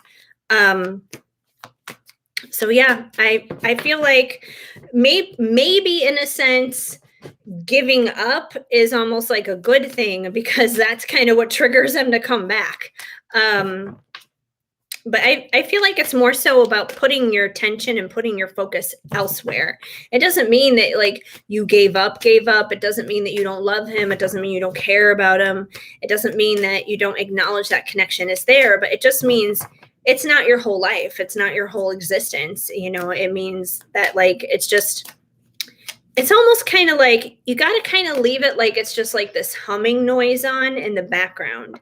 It's not the main show, but it's just kind of like there in the background. It's like background noise, but you're still like dropping all of your cards like me. But you're still like living your life, and you're still doing things is the point. Like it's not the main thing that you're focused on. Okay. Anyway, let me keep pulling cards here. And they all just want to keep dropping. Okay, and we have the Page of Pentacles. So the Page of Pentacles is somebody who is thinking about presenting a very genuine, very real, very authentic offer. And it is an offer in the physical, tangible 3D world. So once again, I feel like when you least expect it, he's going to come in hot, he's going to come in heavy, he's going to come in passionately, and he's going to come in with an authentic offer. And it's not just going to be in your dreams. It's not just going to be some 5D experience. It's going to be in the physical. It's going to be like, hey, I miss you. Let's go out. Something like that. But it's going to be something tangible. It's going to be something physical. But like I said, I feel like this is going to happen when you least expect it, when you're not focused on it, kind of a thing. It's the best thing you can do. And we have Temperance. So Temperance is about the scales being evened out, the scales balancing, basically. It's about patience. Whenever I see Temperance, it's basically code word for me being patience. So I feel like what you're going through with him right now, I know you said it's discouraging, and I understand that, especially when a lot of time has gone by, it is discouraging. But you also have to understand things are the way that they are right now because the scales are being balanced. Like, obviously, something isn't balanced between the two of you guys, because if it was, you would be together. If you're not, that means something is off. That means something needs to be taken care of on his end that only he can worry about, and something needs to be taken care of on your end that only you can worry about. So this is a time right now of balancing that stuff out. Also, like I said, Temperance to me is just like a code word for patience, basically.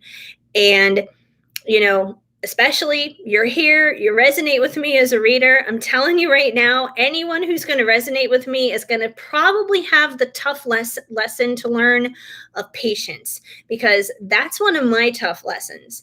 That's one of my things that I always have to deal with is patience. So chances are, if I'm dealing with it and you're feeling drawn to me and you resonate with me and you click with me and stuff, you probably are going through that too. You're probably having your patience tested, and that's probably something that you need to work on. So, when we're being asked to be patient, you're basically being asked to wait well, is what it comes down to.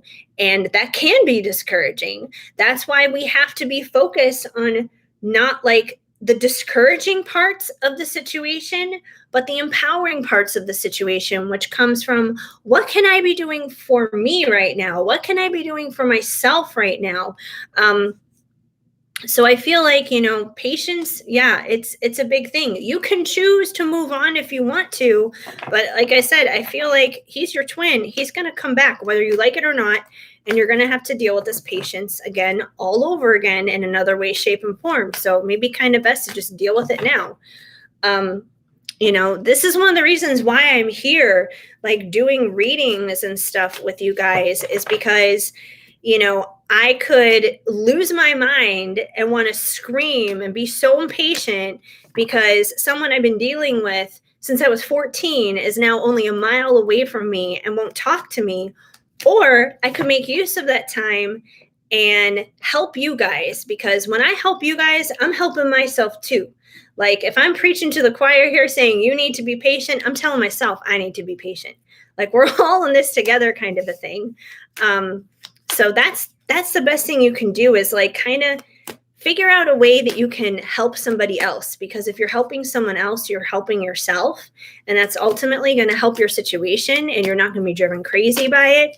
Because when I get really busy doing readings, and like yesterday I officially unleashed my Etsy shop, and earlier in the week I finished making my very first oracle deck, and it's going to take a couple of weeks to get here in the mail, but I'm really excited to get that. And that has nothing to do with him at all, but I'm so excited about those things. Like those are new chapters and new things happening in my life, and when I'm doing those things, it doesn't, like, it takes me out of that madness of like being weird dealing with him. I'm like, no, I'm just going to focus on, my Etsy shop and this new deck that I'm putting out there and helping people. And that helps me.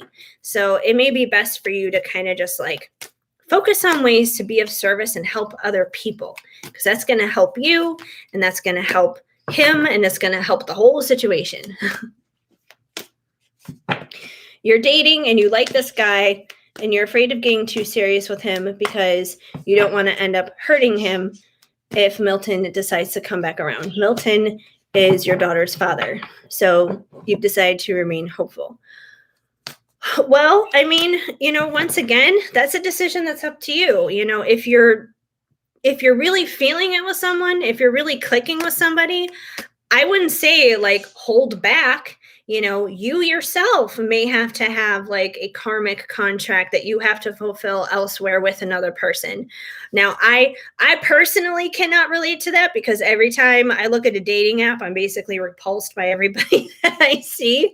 I sometimes wonder if there's something wrong with me. I'm like, am I just like that shallow and superficial that like I swipe left on everyone and I'm like, ugly, ugly, ugly, ugly. Like it's terrible. I feel like there's something wrong with me.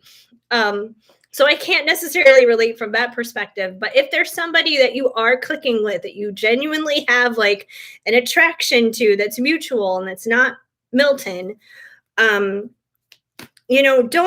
hold out just because of Milton.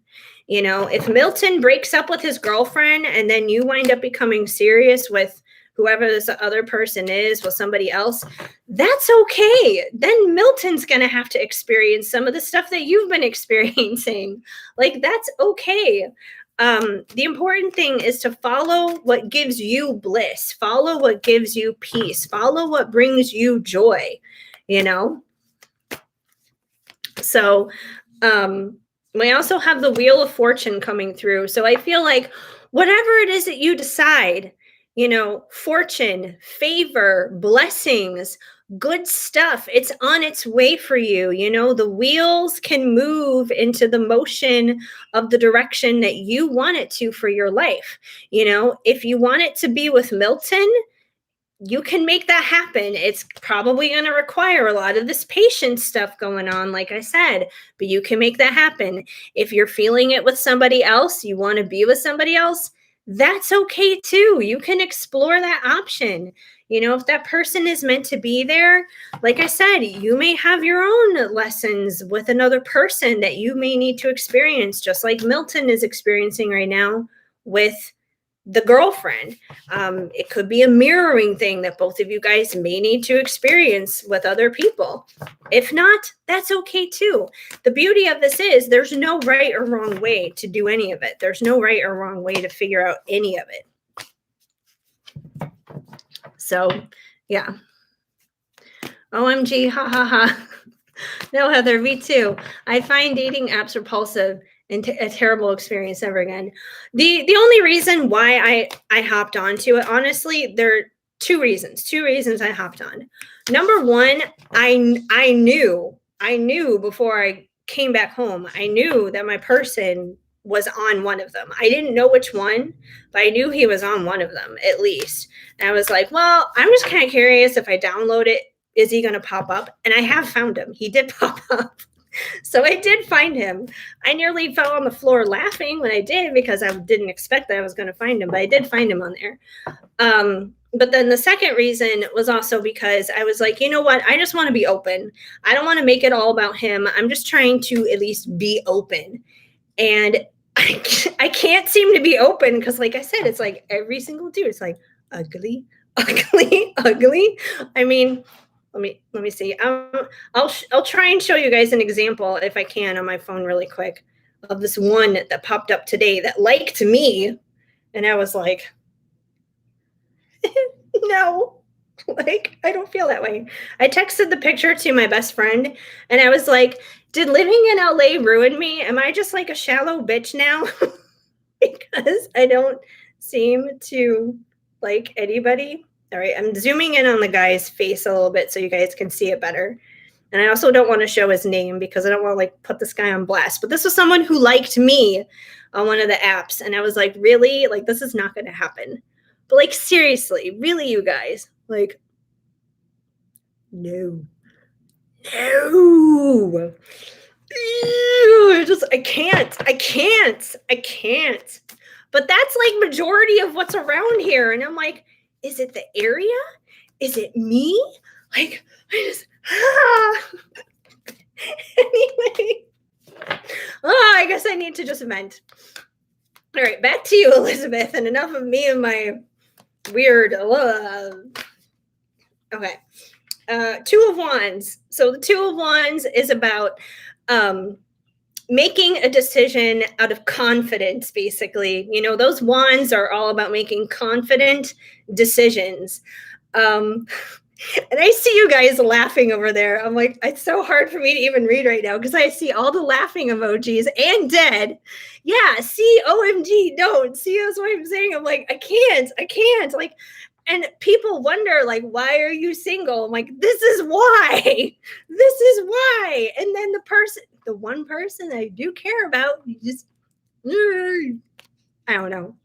I don't know what's wrong with him. I don't know what's wrong with me. I don't know what's wrong with any of this. Yeah. Anyways, two of Wands. Getting back to these Two of Wands. So it's about making a decision out of confidence. So I feel like either way, no matter what you decide, whether it's moving on from Milton, giving a new guy a chance that you're dating, waiting for Milton, number one, there's no wrong or right answer because whatever you choose, things are going to move into your favor. Things are going to be in a fortunate position. It's more so about you making a confident decision and not like a wishy-washy decision, not one that's kind of like back and forth, hit or miss, but a definite, confident decision, basically, to either move on from him or to, continue and move forward. It's about making a decision.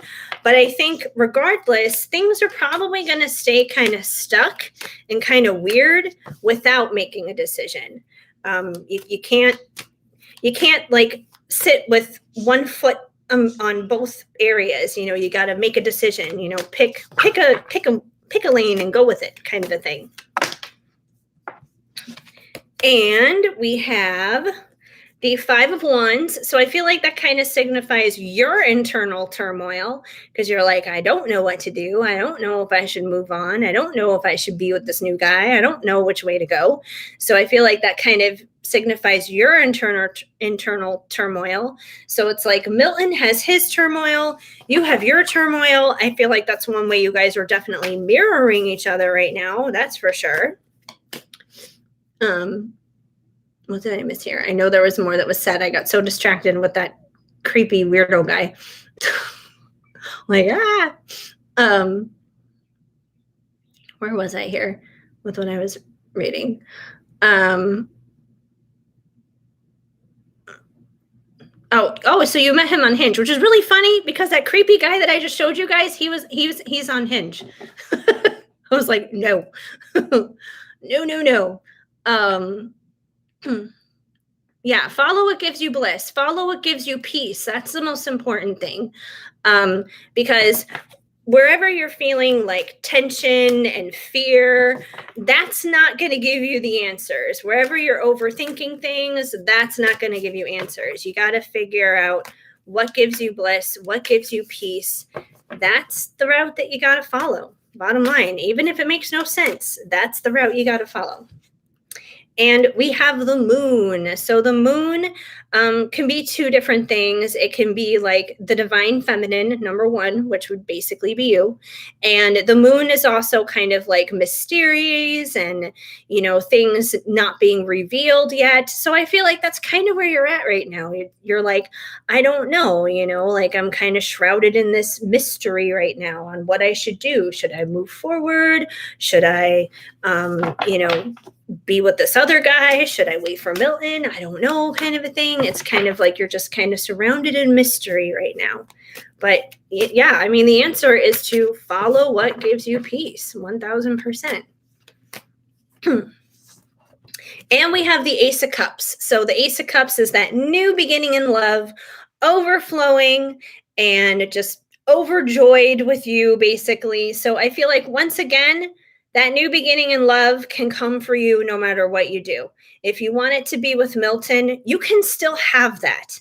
You don't have to be discouraged about it. If you want to try and have a new beginning in love with this new guy, you can have that too. The choice is yours. It doesn't have to be as stressful as what you're making it out to be. Now, if you were repulsed by the guy, like I felt with what I showed you guys, then no, I would say that's not where you're going to find your new beginning in love. But if there's a vibe there, if there's this mutual thing, if things are clicking, go for it. Why not? If it doesn't turn out, that's okay. Then your new beginning in love may still very well be with Milton, and it can still happen with him too. It's just probably going to take that time and patience. Let me get some oracle cards here for you on this, though. We'll see what else comes through to give up or to press on and push through. You get dudes that are liking your profile. That's why you left online dating. Yeah, I mean, honestly, I don't even do anything on those apps. It's almost like it's become kind of a joke to me. Like I just kind of laugh at it is what I do.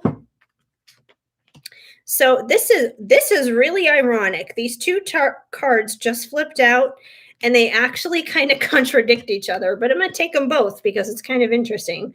We have detach and embrace at the same time.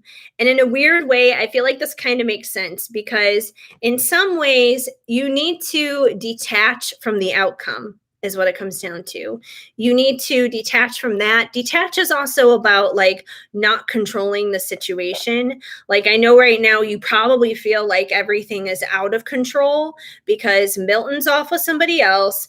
There's someone else that, you're dating, that you're interested in, but you don't know, should I do this, should I not do this, kind of back and forth. So I feel like you kind of need to detach to having control over the situation. You need to be a little bit more comfortable with the fact that it's a little out of control right now, and that's okay. So I feel like this is kind of detaching from the control factor, detaching from the outcome. Oh no, it says 0. What's going on? What is going on here? Let me try. I'm going to try typing in the chat. Can you guys still see me?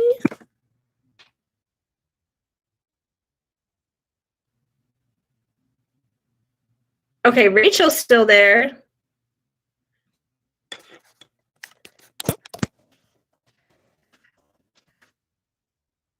Okay, good. I'm glad you can see me and hear me, because I was like, what's going on here? Yeah, my computer keeps telling me I'm having a connection issue, so that's why I'm like,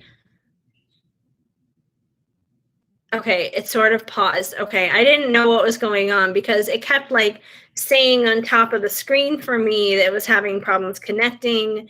And I didn't want to keep like rambling on about Embrace if it wasn't working. And I think it's okay. Okay. Okay. It must have been like buffering or pausing. I don't know. It's really weird. Like my internet will sometimes do that where it's like the internet is like, I'm working too hard. I need to take like a 2-minute break. Bye. It was doing that earlier. Like I was trying to post like my on Instagram, I was trying to post the story earlier today, letting you guys know about the live. And every time I went to go and post it, it wouldn't post it because the internet cut out. It was being dumb. But I'm glad we're still here. I was like, oh no, I don't want to lose you guys. Yeah, technology can be very frustrating at times. Okay, back to this Embrace card. Now that we're back on track. So, anyways, with Embrace, I feel like it's basically saying, detach from the control, embrace the unknown, embrace the fact that, you're not going to have all the answers right now. You're not going to have this figured out right now. That even after you're done with this reading here and now, you're probably still not going to know 100% if you should let go and move on from Milton, or if you should go like full force into this other connection. You may not know completely yet. And that's okay. Like I said, there's no right or wrong answer. You don't have to have it all figured out right now. So it's kind of like, detach from the control, detach from the final outcome, embrace the chaos, and embrace not knowing. Because it doesn't matter if it's you, Milton, and this other guy, or anything else in life. There are going to be far more unknowns than knowns when it comes to life. So it's like we might as well just like roll with the punches and go with the flow with that. And it's a lot easier said than done. I totally get that. But let's see. You also have move. So with move, and it's funny because, we have the 2 hands here. We got the heart. We have like this string kind of tying them together, which to me is kind of like that twin flame kind of connection here. It's about like taking action when it comes down to your love, basically. So I feel like move in the direction, once again, that's going to bring you bliss, that's going to bring you peace, that's going to bring you happiness. I do feel like at the end of the day, that is kind of Milton, because, he is the father of your child. You guys do have this connection. There obviously is still that love that's there. You guys are forever bound and tied to one another in a sense. So that's never going to go away. But yeah, I feel like, move is definitely like you got to take action here and like make a decision on what it is that you want to do. Even if you don't figure it out overnight, like eventually you're going to have to make some decisions here. And let me get one more here for you. And then I know Melissa's got the spirit baby question. I got to remember what decks I even used on that reading, because that was like a few months ago. I don't know. There was like several of them that I used. Okay. and feeling alone. So I feel like one of the fears that you may have is like, regardless of, what choice you make, whether it's waiting for Milton or going for this other guy, you may have this fear of just being alone, basically, that no matter what you decide, it's going to result in you being by yourself. And I don't think that's the case. I don't think that's what's going to happen. So you got to kind of nip that fear in the bud and remember that you're not going to be alone, because you got the Wheel of Fortune here, which means things are going to move into a place of favor for you. And, there's that new beginning in love that is going to happen, whether it's with the new guy or Milton coming back and you guys working things out and figuring things out. But either way, you don't need to worry about being alone. You don't have to feel alone. You're not alone. So, yeah, hopefully that helps. Gives you a little bit of insight there. And I'm glad that we're back in business here and we're not like buffering anymore. I was like, what's going on? And it's good. Rachel's back from her mom duties. Okay.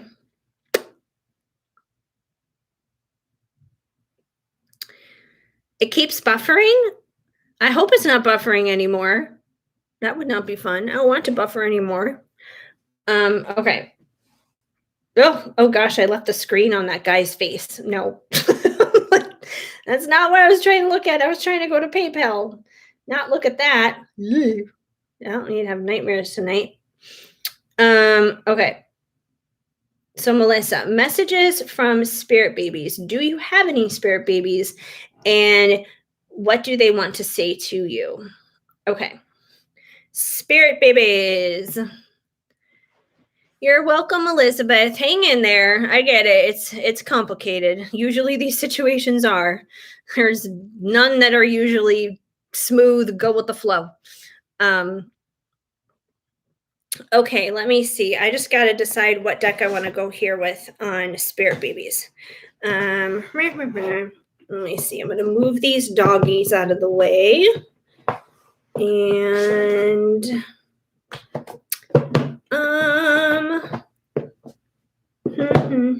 spirit babies. This is why I need to like actually have a spirit baby deck. In times like this, I feel like that would be very helpful. I think I know what deck I'm going to go with. I know I didn't even own this deck yet when I did the spirit baby reading, but it might give us some insight for you. I'm going to go with the Oracle of the Unicorns. Let's see what we got here. With the Oracle of the Unicorns. All right, spirit babies from Alyssa. What do we need to know? What do we need to know dealing with her spirit babies?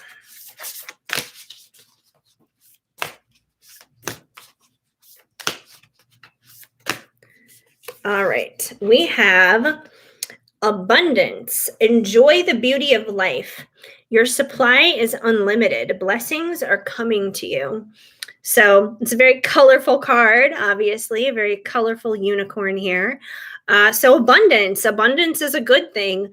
Usually I think of like abundance kind of connected to like fertility. And, if you have abundance here, that probably means that, you're fertile, you're able to have a baby and that kind of thing. And even just like, the rainbowness here on, well, actually it's like a Pegasus unicorn. On their wings, it kind of reminds me of like that childlike kind of energy. We got a rainbow up here too. Kids love rainbows and that kind of thing.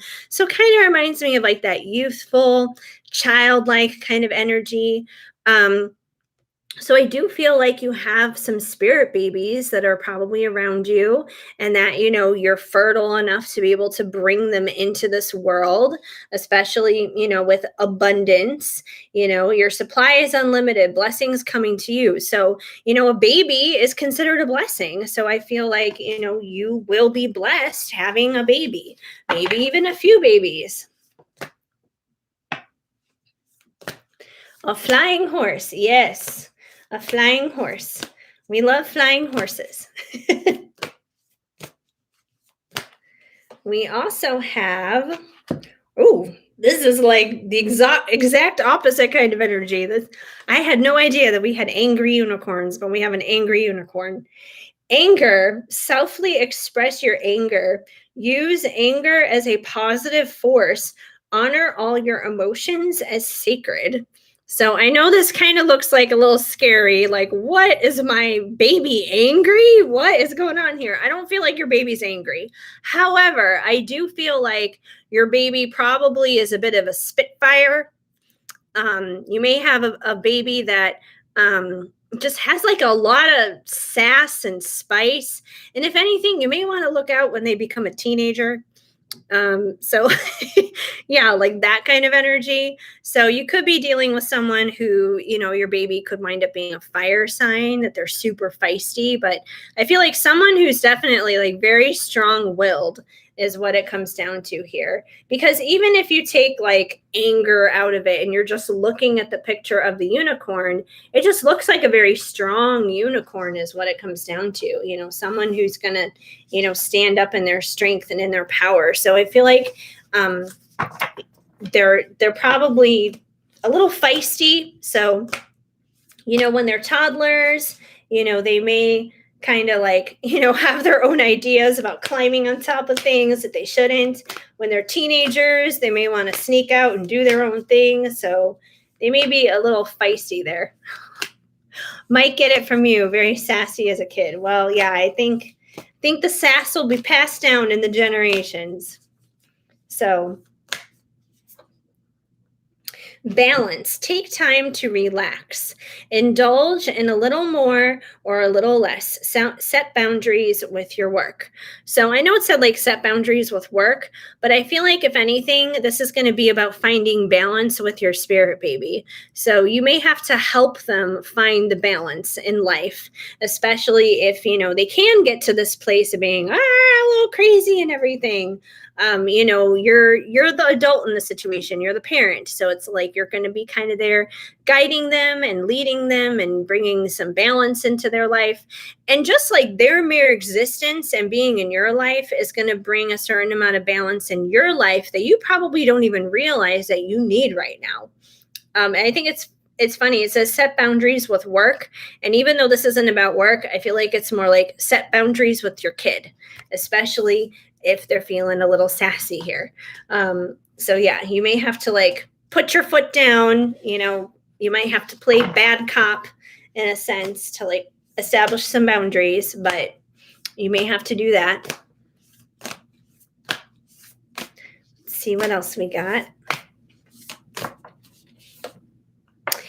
Innocence. Take time to play, nurture your inner child, live with childlike sense of wonder. So very much the opposite of like the sassiness that came through. I feel like there's also this very sweet side about your spirit baby as well.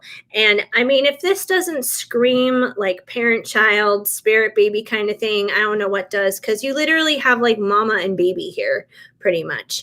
And, especially when they're fresh out of the womb, they're new to the world and everything, they are innocent. They do have this innocence about them, when they first come into this world. They have not been corrupted by the insanity that is Earth just as of yet. So there is this innocence. And I feel like the presence of them being in your life and having that innocence, it's going to be so incredibly beneficial to you. Like you're going to find yourself changing and being shaped in positive ways that you never thought possible.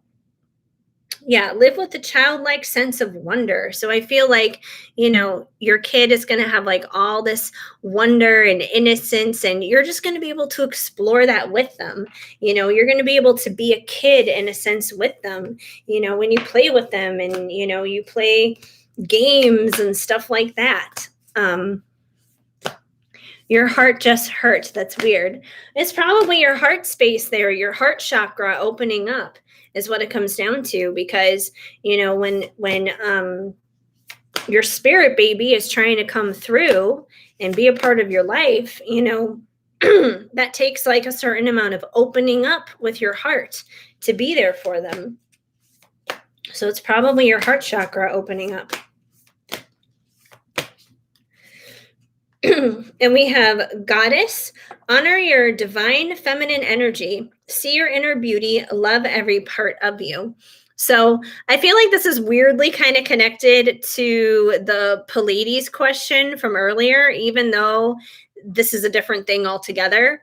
But, first of all, it's talking about the divine feminine, which would be you. And obviously, in order to bring a child into this world, you as a divine feminine would probably have to hook up with your divine masculine, and then, voila, here comes your baby into the world. But in order for that to happen, you need to see your own beauty, you need to love every inch of you. And that's kind of going back to that whole being open, being warm, being receptive kind of thing. So it's kind of saying, like, before this baby can come along, you got to love yourself a little bit more before you can love them.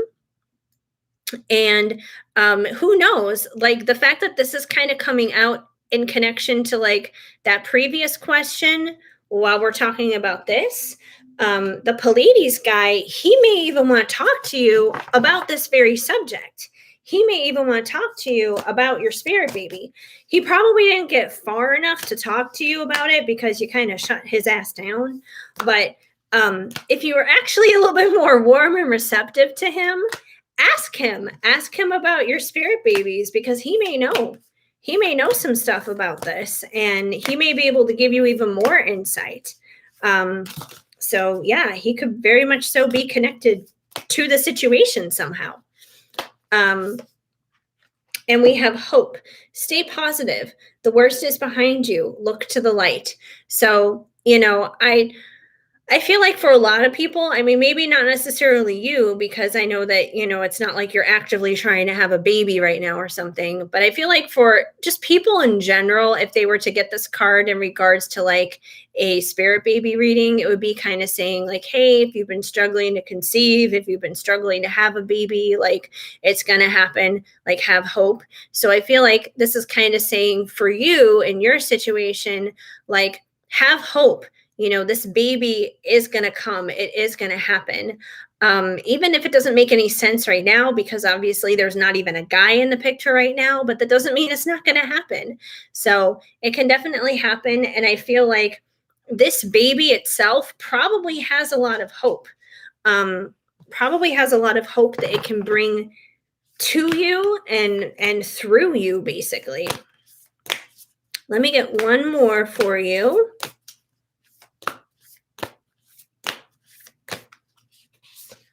And we have prosperity. A gift of money is on its way. Your income is increasing. Manage your finances with love. So I know that this card is talking more so about money than anything else, but prosperity is prosperity. It doesn't have to be just in regards to money. It can be in love. It can be in family. It can be in your health. It can be in a lot of things. So I feel like this spirit baby is going to be a prosperous blessing in your life. It's going to bring abundance to you. It's going to bring more good things to you.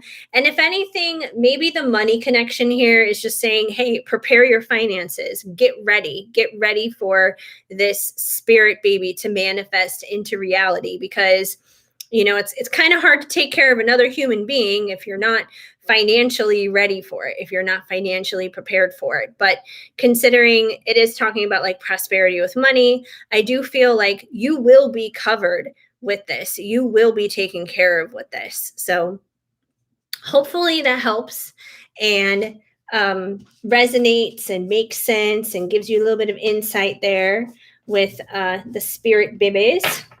But yeah, I need like a spirit baby deck. I really do. I just need like an actual spirit baby deck. I can always tap into them, but it's just easier if there's like an actual deck for it. Hi, Jaded Kate. Yes, I am still here. I am still on. And I can't even believe I'm still on. I've been on for like 3.5 hours. Kind of crazy. But that's okay. I enjoy hanging out. Yeah, you'll apologize and just ask him. Yeah, ask him for sure. You're very welcome, Melissa. Um, basically, you don't want to raise this kid like how you were raised. So that's why you're working on your wounds. Yeah, that's a good thing. The important thing is you recognize your wounds. You recognize what it is that didn't work for you. So I'm sure because you recognize that, you're not going to carry that on to like your own kids. So you'll be okay. Yay. Okay. That's totally cool. That's totally cool. Jaded Kate, I'm here. I don't think I have any other payments coming in. So I think once yours goes through, I'll just head straight into your question. Let me just refresh things here to make sure. Yes, Venmo is good.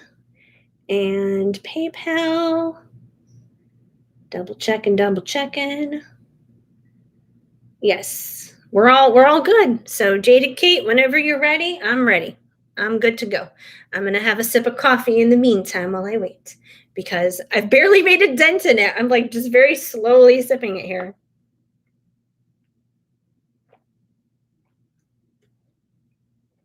I've been very slowly sipping it and, and sharing with you guys, crazy, scary, creepy guys from Hinge. I was like, ah, no, please don't like my picture. No, go away. I don't want you to like me. Oh man. The human race is a mess. What can we say? What was it? Sebastian from The Little Mermaid, he was right. The human world is a mess. Is it Dunkin'? No, it's not. It's Starbucks this time. It's a it doesn't really look iced anymore because the ice has melted, but it was an iced caramel macchiato. Now it's just caramel macchiato. So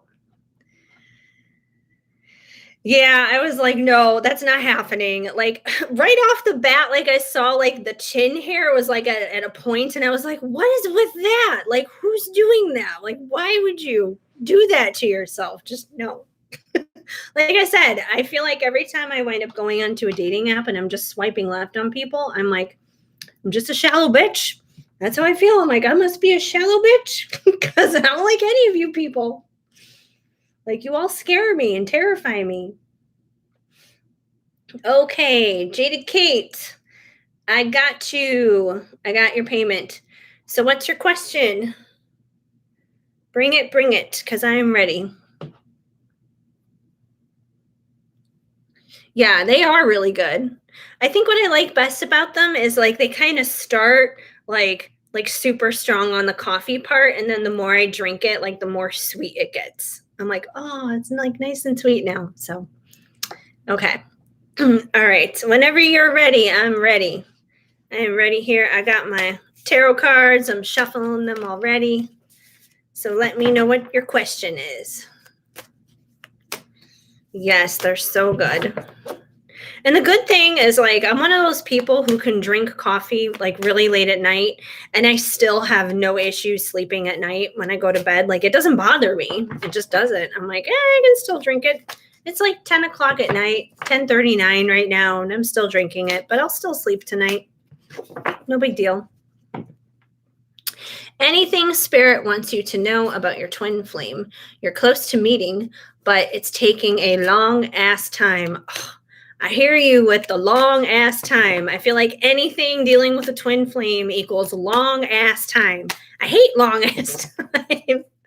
But I'm glad that you guys were getting close to meeting. Let's see what we got for you guys. Let's see what's happening. All the cards want to fly. That's too many cards. Too many. I don't want that many. Jeez. Okay. Let's see what we got for Jaded Kate. See what we got here. All right. First card out. Ace of Wands.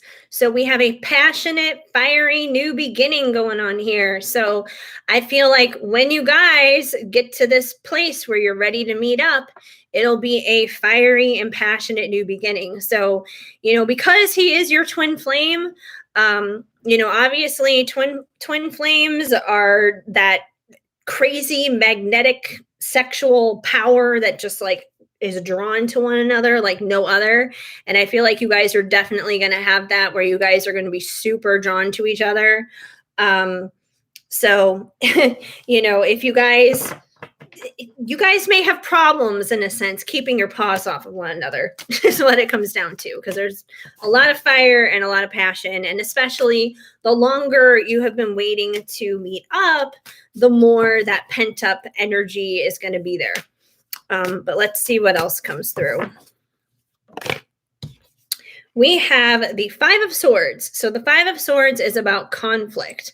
So I feel like right now, you guys are not quite there at that point. So it seems like there's some kind of conflict going on. It could be internally within yourself, within him, within the both of you, that there's some kind of conflict going on, which is why this meeting hasn't exactly come to fruition yet.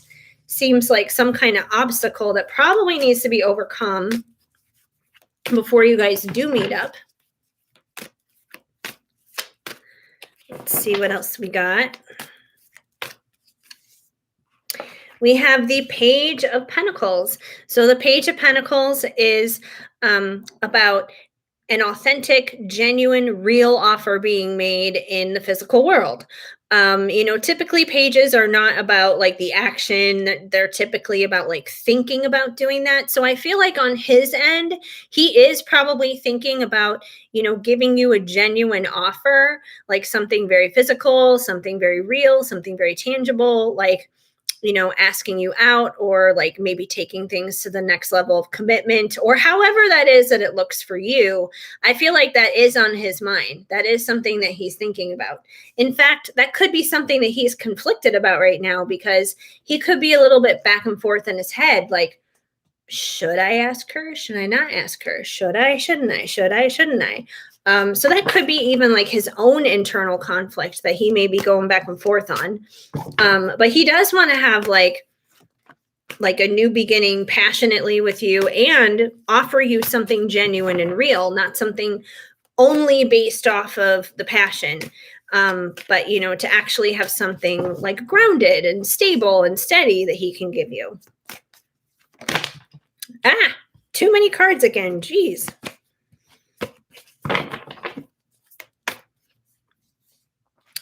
And we have the Seven of Wands. So the Seven of Wands could be a little bit of this kind of like defensive energy in a sense. So, once again, I feel like that's kind of connected to the conflict that he may be experiencing a little bit within, or that you could be experiencing a little bit within. But either way, there's some kind of conflicted energy there. Someone's within conflict, which is probably what's preventing things from moving forward if it's been a long ass time, that's for sure. Something awkward and off base there. And we have the Eight of Cups, which is about walking away from something. It's about walking away from something that no longer serves us, that isn't good for us. So once again, if there's some kind of, because I keep going back to this conflict that's here, it could be possible that maybe one or both of you needs to walk away from something that isn't good for you before things can really like take off here. And it doesn't necessarily have to be like another person or something. It could be like a way of thinking about the situation. It could be a mentality. It could be an addiction. It could be a whole bunch of different things. But it seems like there's something that is like holding one or both of you back, that is bringing in that conflict that one or both of you needs to walk away from in order for things to really move forward in that new beginning of passion. And we have the Two of Wands. So most importantly, I feel like you guys need to make the decision to basically get this to work out here, to come together, to meet, to work things out here, because the Two of Wands is about making a decision. It's kind of like someone who has been in a place where they have been undecided, which if there has been indecision, it makes sense because it's probably coming from that internal conflict.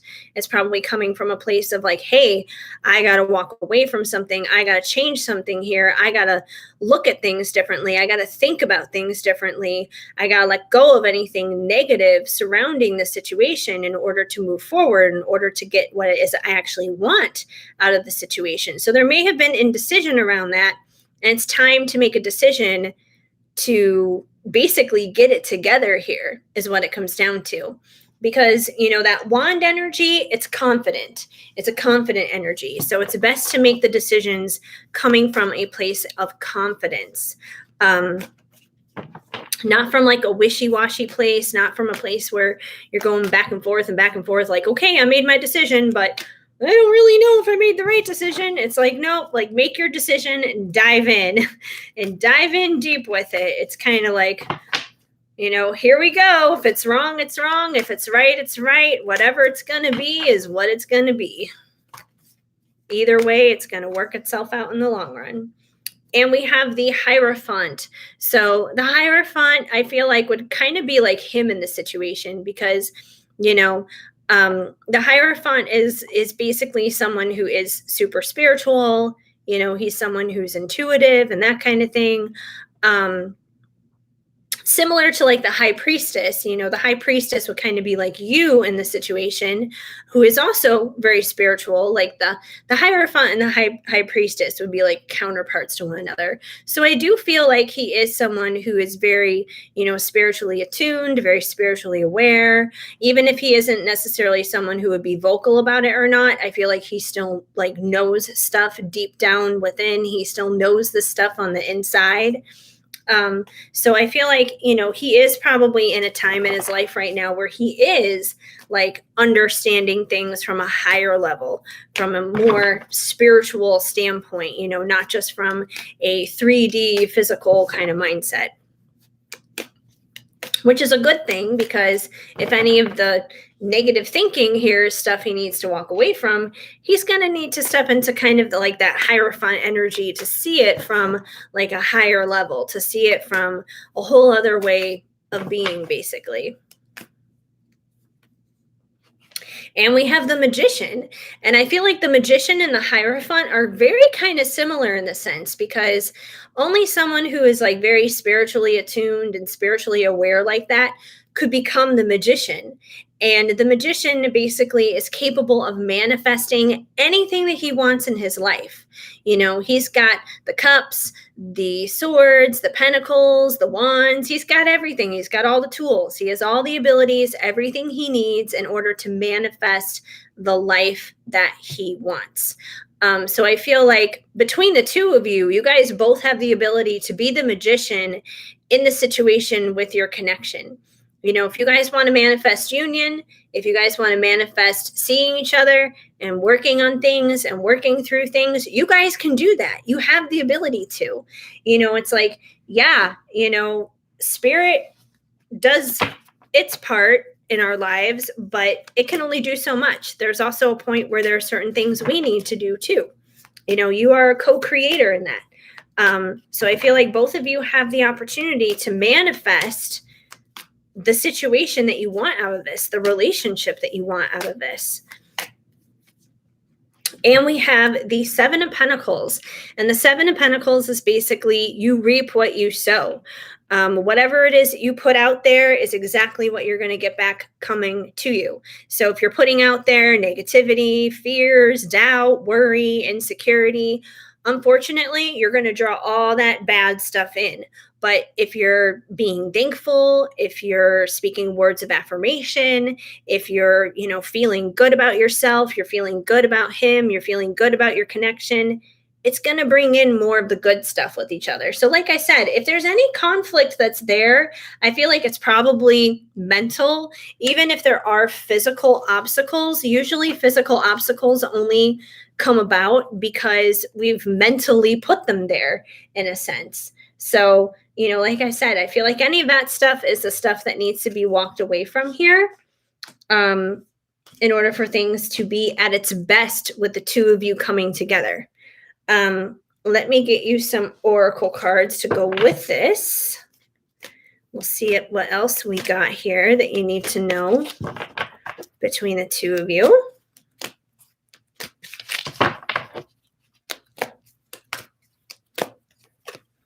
We have sadness and isolation.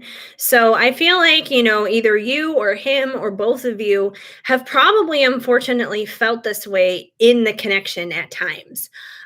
Because, when you're in a twin flame situation, it can feel very isolating. It can feel very sad, especially when you're in those seasons of separation, especially when things are really difficult between the two of you.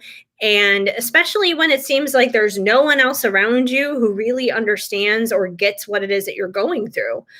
So I feel like you guys have both probably been here. You guys have both probably done that there's definitely been that time of sadness and isolation, especially, since this has taken a long time, especially when we're in those seasons where it just feels like we're just waiting and waiting and waiting and nothing is really happening. Unfortunately, those can be the times when sadness and isolation can want to creep in, which is not fun. We can't let it creep in. We shouldn't let it creep in, but it happens. And we have love, so that's a positive. I feel like this is just confirming the fact that you guys do have this amazing, beautiful love between one another, this beautiful connection between the two of you. So that's just kind of confirming that he is your divine counterpart through all the ups and downs, through all the sadness and isolation, through all the things that you guys got to figure out. This remains. And through it all, that should be the thing that you should be striving for. Peace and love at the end of the day. Peace and love.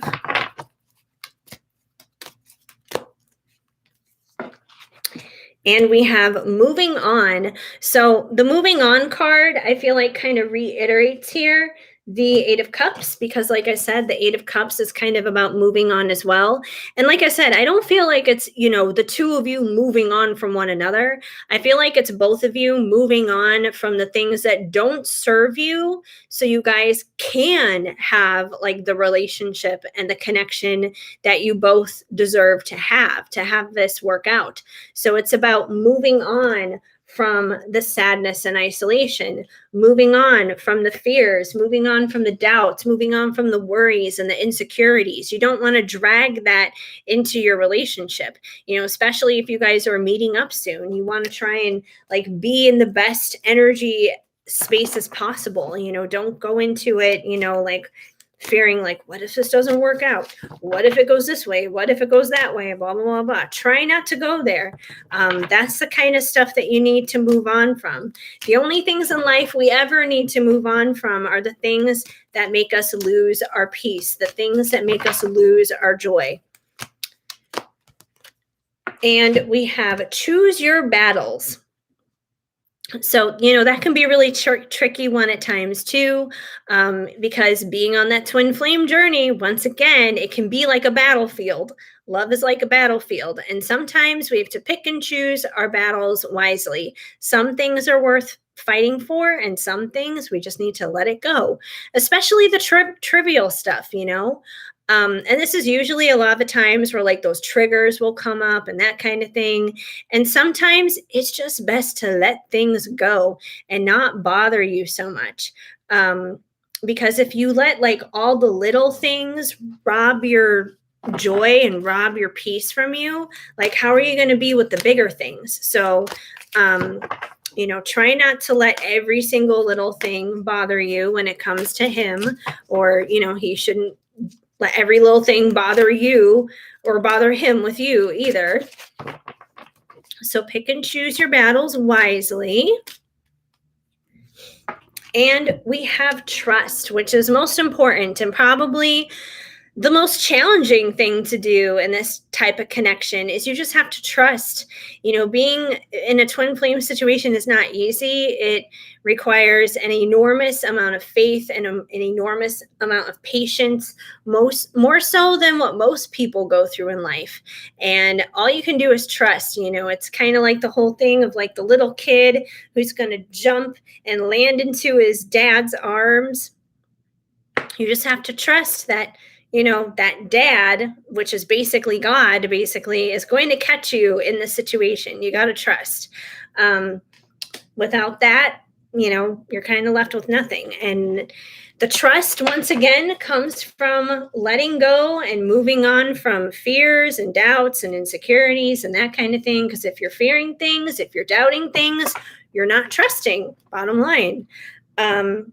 And it's so much easier to trust and believe in everything when you're a child. It's like as we get older and we learn that like people can hurt us and stuff like that, that's kind of where our faith and our trust goes out the window. But we got to gain and earn our childlike faith back, because it's more valuable than we realize a lot of the times. Sometimes, in a sense, being naive isn't necessarily a bad thing. Sometimes it's a good thing. But yeah, that's pretty much what I got for you, Jaded Kate. So hopefully it helps out. And I hope that you do see him soon, because that would be really exciting. That would be so awesome. Take another sip of my coffee here, because I still have it.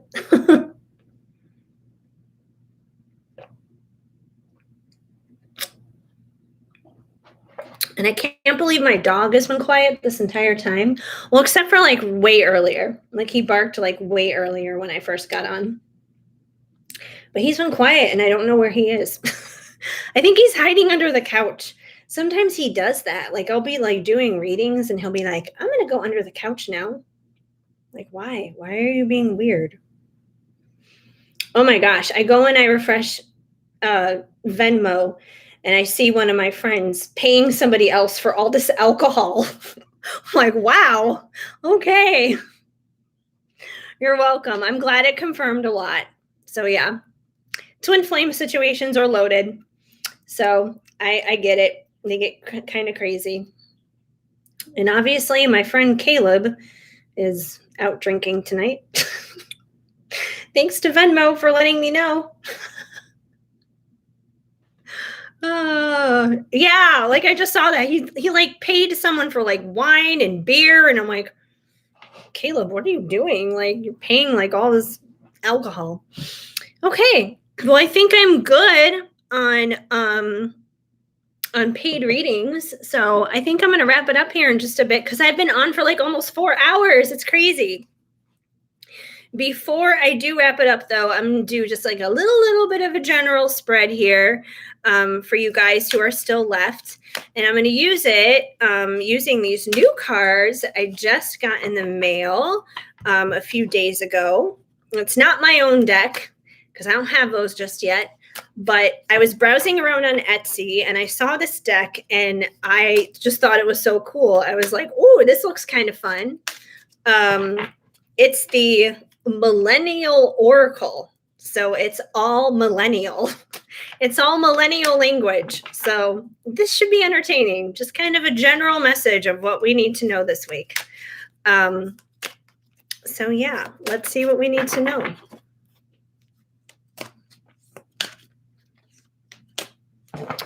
Yeah, I actually miss you by just a couple minutes. Oh, wow. Well, I'm glad I hung on long enough.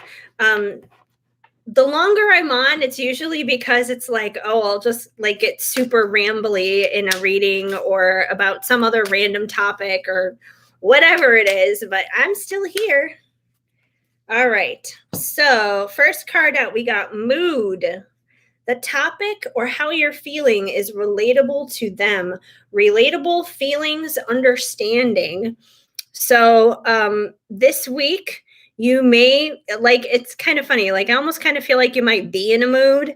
But aside from that, like, it's talking about, relating to somebody else and your feelings and your emotions. So you just may feel like there's somebody around you in your life this week that you just may relate to, like, you just may connect with. Like, it's like, yeah, like, it's a mood. Like, I get you. Like, I get you, you get me kind of a thing. So I feel like there may be someone around you this week where it's like, yeah, you guys are just going to like vibe, get it with one another. Heck, it could be just picking up on the energy of what's happening here right now, because I feel like most of the time when I come on here and I'm live and, people are chatting and everything in the chat, people relate to one another. They connect, they get it, like I get you guys get me kind of a thing. So we're kind of having like a mood here and now kind of a thing. Let's see what else we got.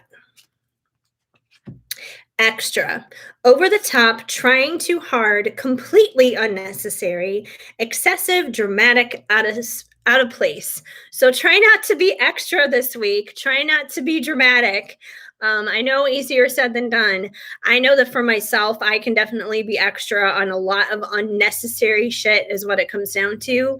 But yeah, try not to go extra unless it's totally necessary. Like, I will admit that I am definitely like an extra dog mom, and I will always be an extra dog mom.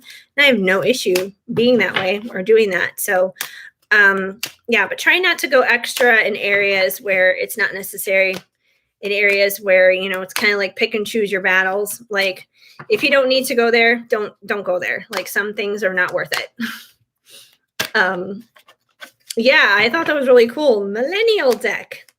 So I was like, oh, yeah, that's awesome. Squad, a clique of friends. Be a team player, close friend, group of friends, soul tribe. So I feel like the squad and the mood kind of actually go with one another because, typically someone that you are going to relate to, someone that you're going to connect with, someone that you're going to share that similar vibe and energy with is going to be your friends. It is going to be people who are in your life that, that you consider to be your squad, basically. So I feel like there will be that going on this week. So maybe like reaching out to friends, getting in touch with friends, getting a hold of friends, hanging out with friends, that kind of thing that could be going on this week. Maybe you just need to check in on a friend. Maybe a friend is going to check in with you.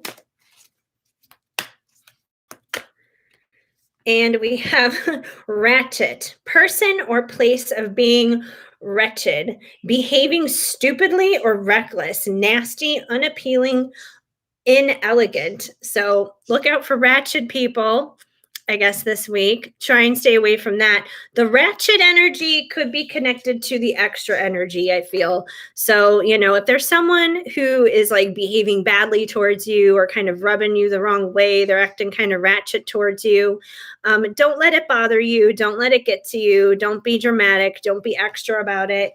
Kind of just like let it go. It's not worth it. Is it ever worth entertaining ratchet people? No, it's not. It's just not. It's not worth it. So just leave it be. Just leave it be. Leave it be with those ratchet people. Oh, this one just flipped out. Spiritualist. Searching for the meaning in life, discovering the magic around you, manifestation, spirit realm. So this, I feel like, kind of goes without any explanation because I feel like everyone who here basically is pretty much spiritually in tune.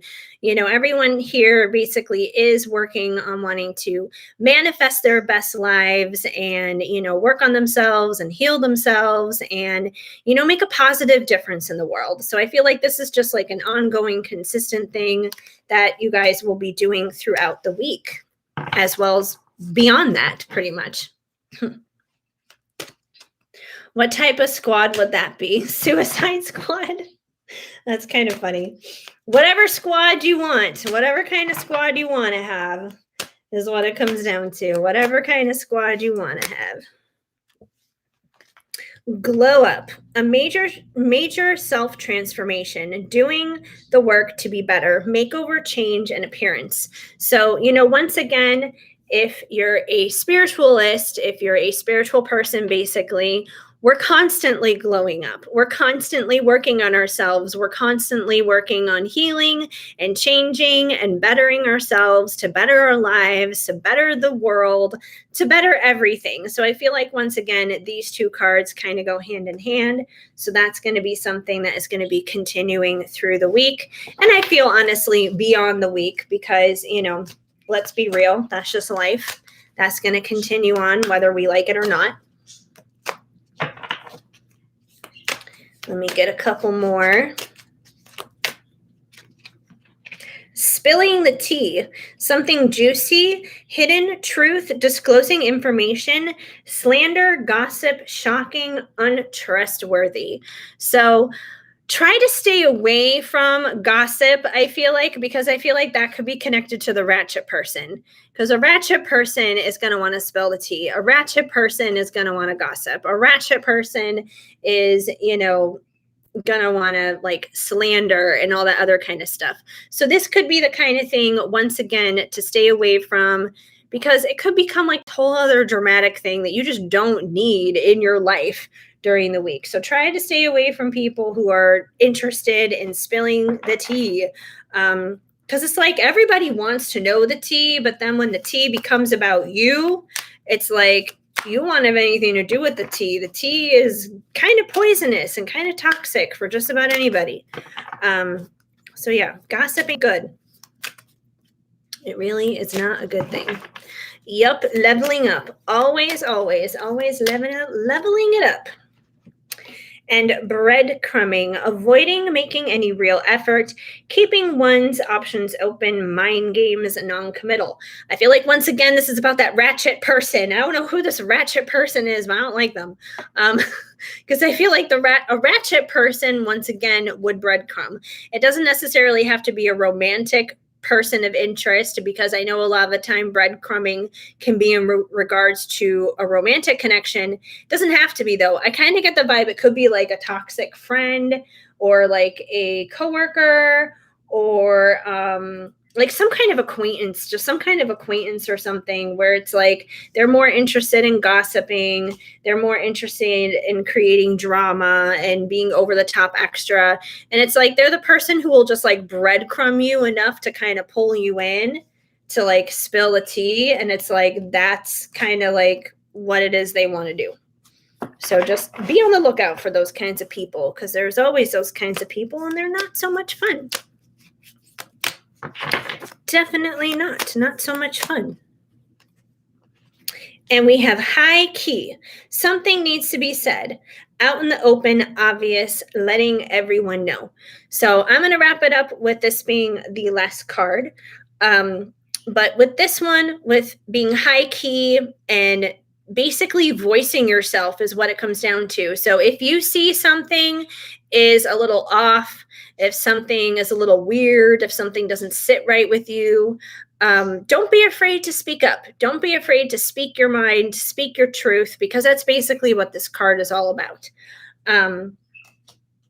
Don't do it from a place of like being dramatic or anything like that, or trying to create more chaos, but I feel like as long as you deliver your truth with love and integrity and, coming from a good place, that's the most important thing. So that's just kind of a little bit of the Millennial Oracle and a few little messages just for the week to kind of be aware of. But that's about that. So I've officially been on now for 4 hours and 7 minutes. That is a very long time. So I think I'm officially going to wrap it up.